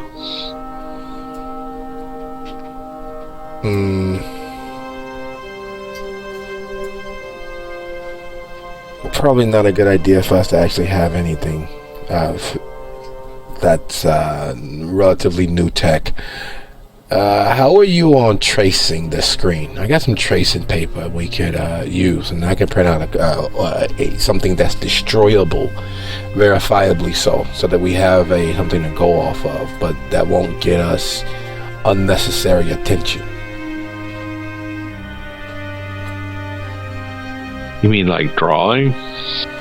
Yeah, you put the paper on the screen, and then you trace, and then we make it nice and neat so we have a close identifiable facsimile to go off of, which means if we hand it to someone, they could destroy it if they wish, and they don't have to worry about us having copies in the clouds floating above our head. Won't that mess up my screen? Nah, you go light, you don't press hard. You've never used an actual pencil before? You're not stabbing it. I mean, not on my screen. On paper on your screen. You're not drawing on the actual screen. Is that what you think that those artists do when they break the tablet out and they have the stylus and the pen that looks like a pencil and they're not actually drawing with real pencil on that. That's something different. What we're doing is very light. We're going to use, the good touch to get this done. Well, you are. Alright, let me get out my tablet.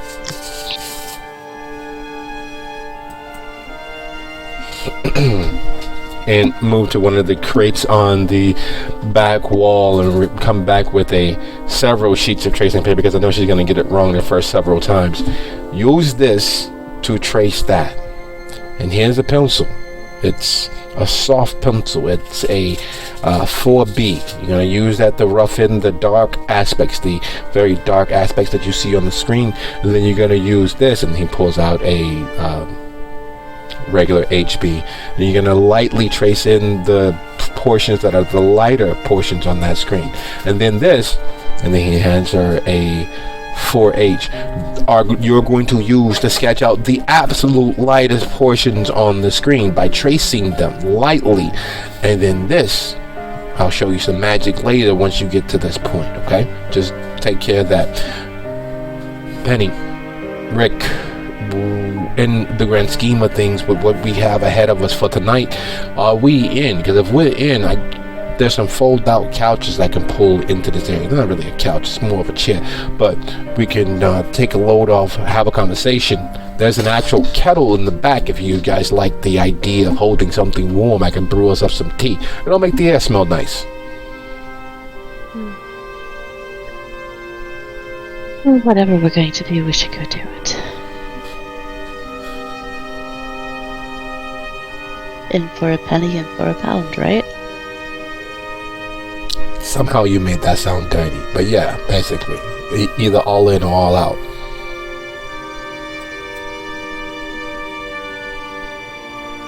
I've been ready to go.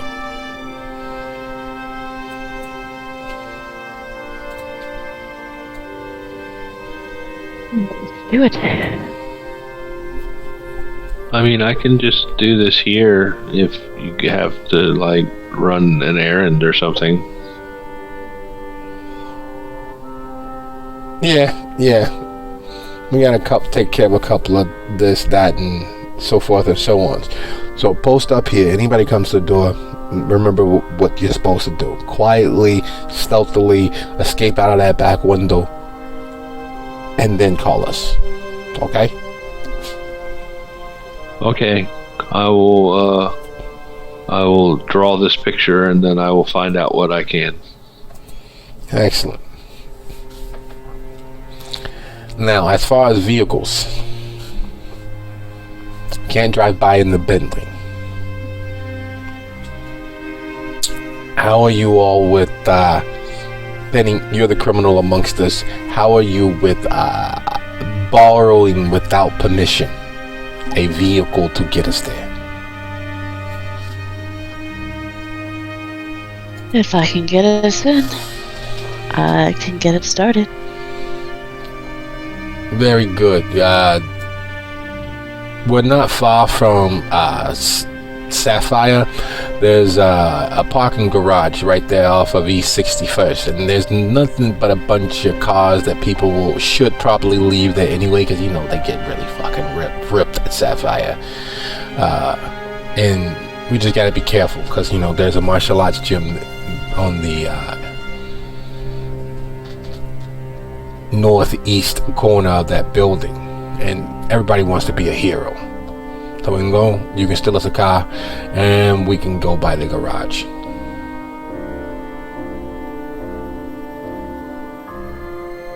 All right, shall we? Excellent.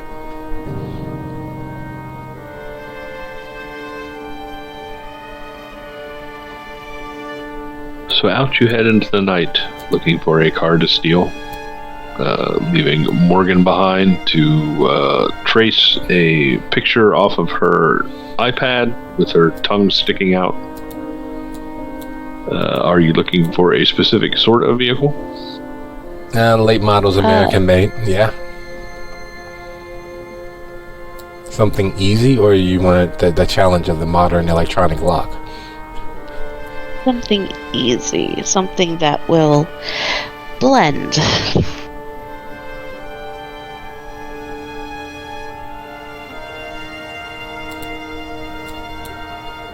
Alright, well, I'm sure that you find several suitable candidates, some of them in various states of disrepair, but still serviceable.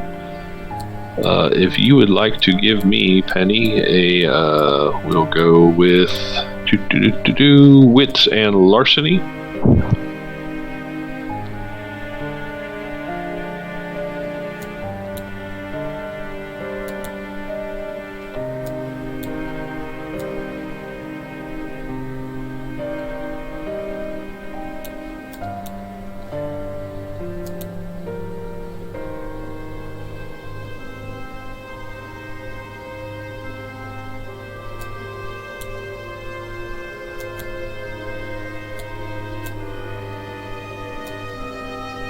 That would be 3.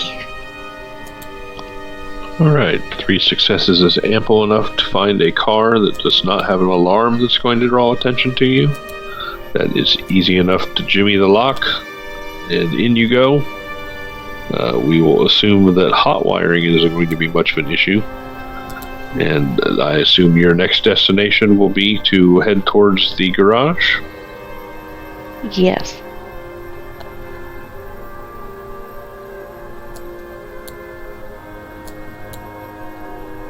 Alright, well, traffic is light. It's easy enough to get there. Are you parking in front of the building, around the corner, a block away? Oh no, we're just arriving by first. Maybe go back. It looks fairly quiet. Doesn't look much different from any other garage full of town cars that you've seen. It's not the only such business in Manhattan.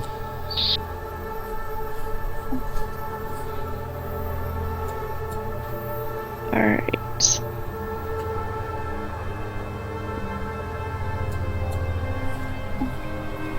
It looks pretty okay. There's gonna be a risk no matter what. So how are we gonna tackle this? Are we gonna go brash and daring, or are we gonna try to skulk and sneak? I'm always for the loud, because no one pays attention to the loud people. It's New York after all. If we're quiet, it'll stand out. Figure we go play the angry Karen and start a fight. Verbal, of course. For their sake, hopefully. I can do quiet a little bit. I'm not so much for brash and bold. Interesting.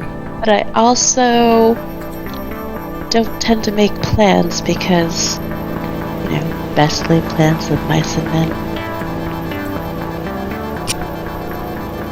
Well, the thing is, seeing as how Finn likes to be brash and bold, and I usually just back his play, we can be distraction, and since you are the car person and knows better your way around this sort of vehicle, we are your cover so that you can get in and look around.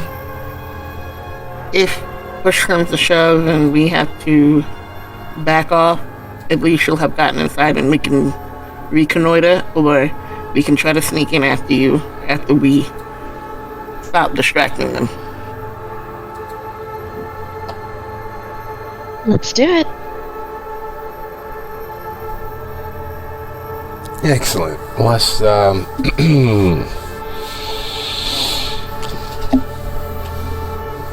drop us off at the end of the block, and we'll walk back, and then you park and join us. This should give you enough time to sneak into our shadows, as it were, so that they don't recognize the vehicle if we need to run back here and hide out till we're ready to go.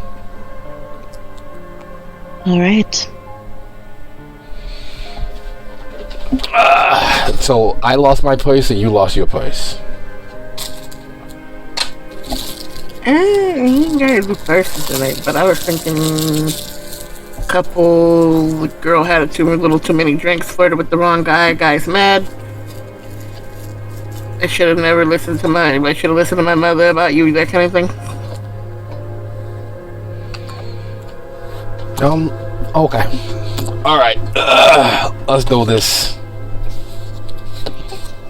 Alright, so you park the car, you approach the garage. It's not a bristling business because it's not a lot of foot traffic for them. It's mostly order a car and they go where you are. There is an office that you can enter, but I believe that this is a scene best left for next week, as I'm sure it will take a little while to get through, because I'm sure there will be a lot of verbosity. So, if everyone is amenable to that due to work and sleep schedules, go ahead and call it for tonight. Indeed.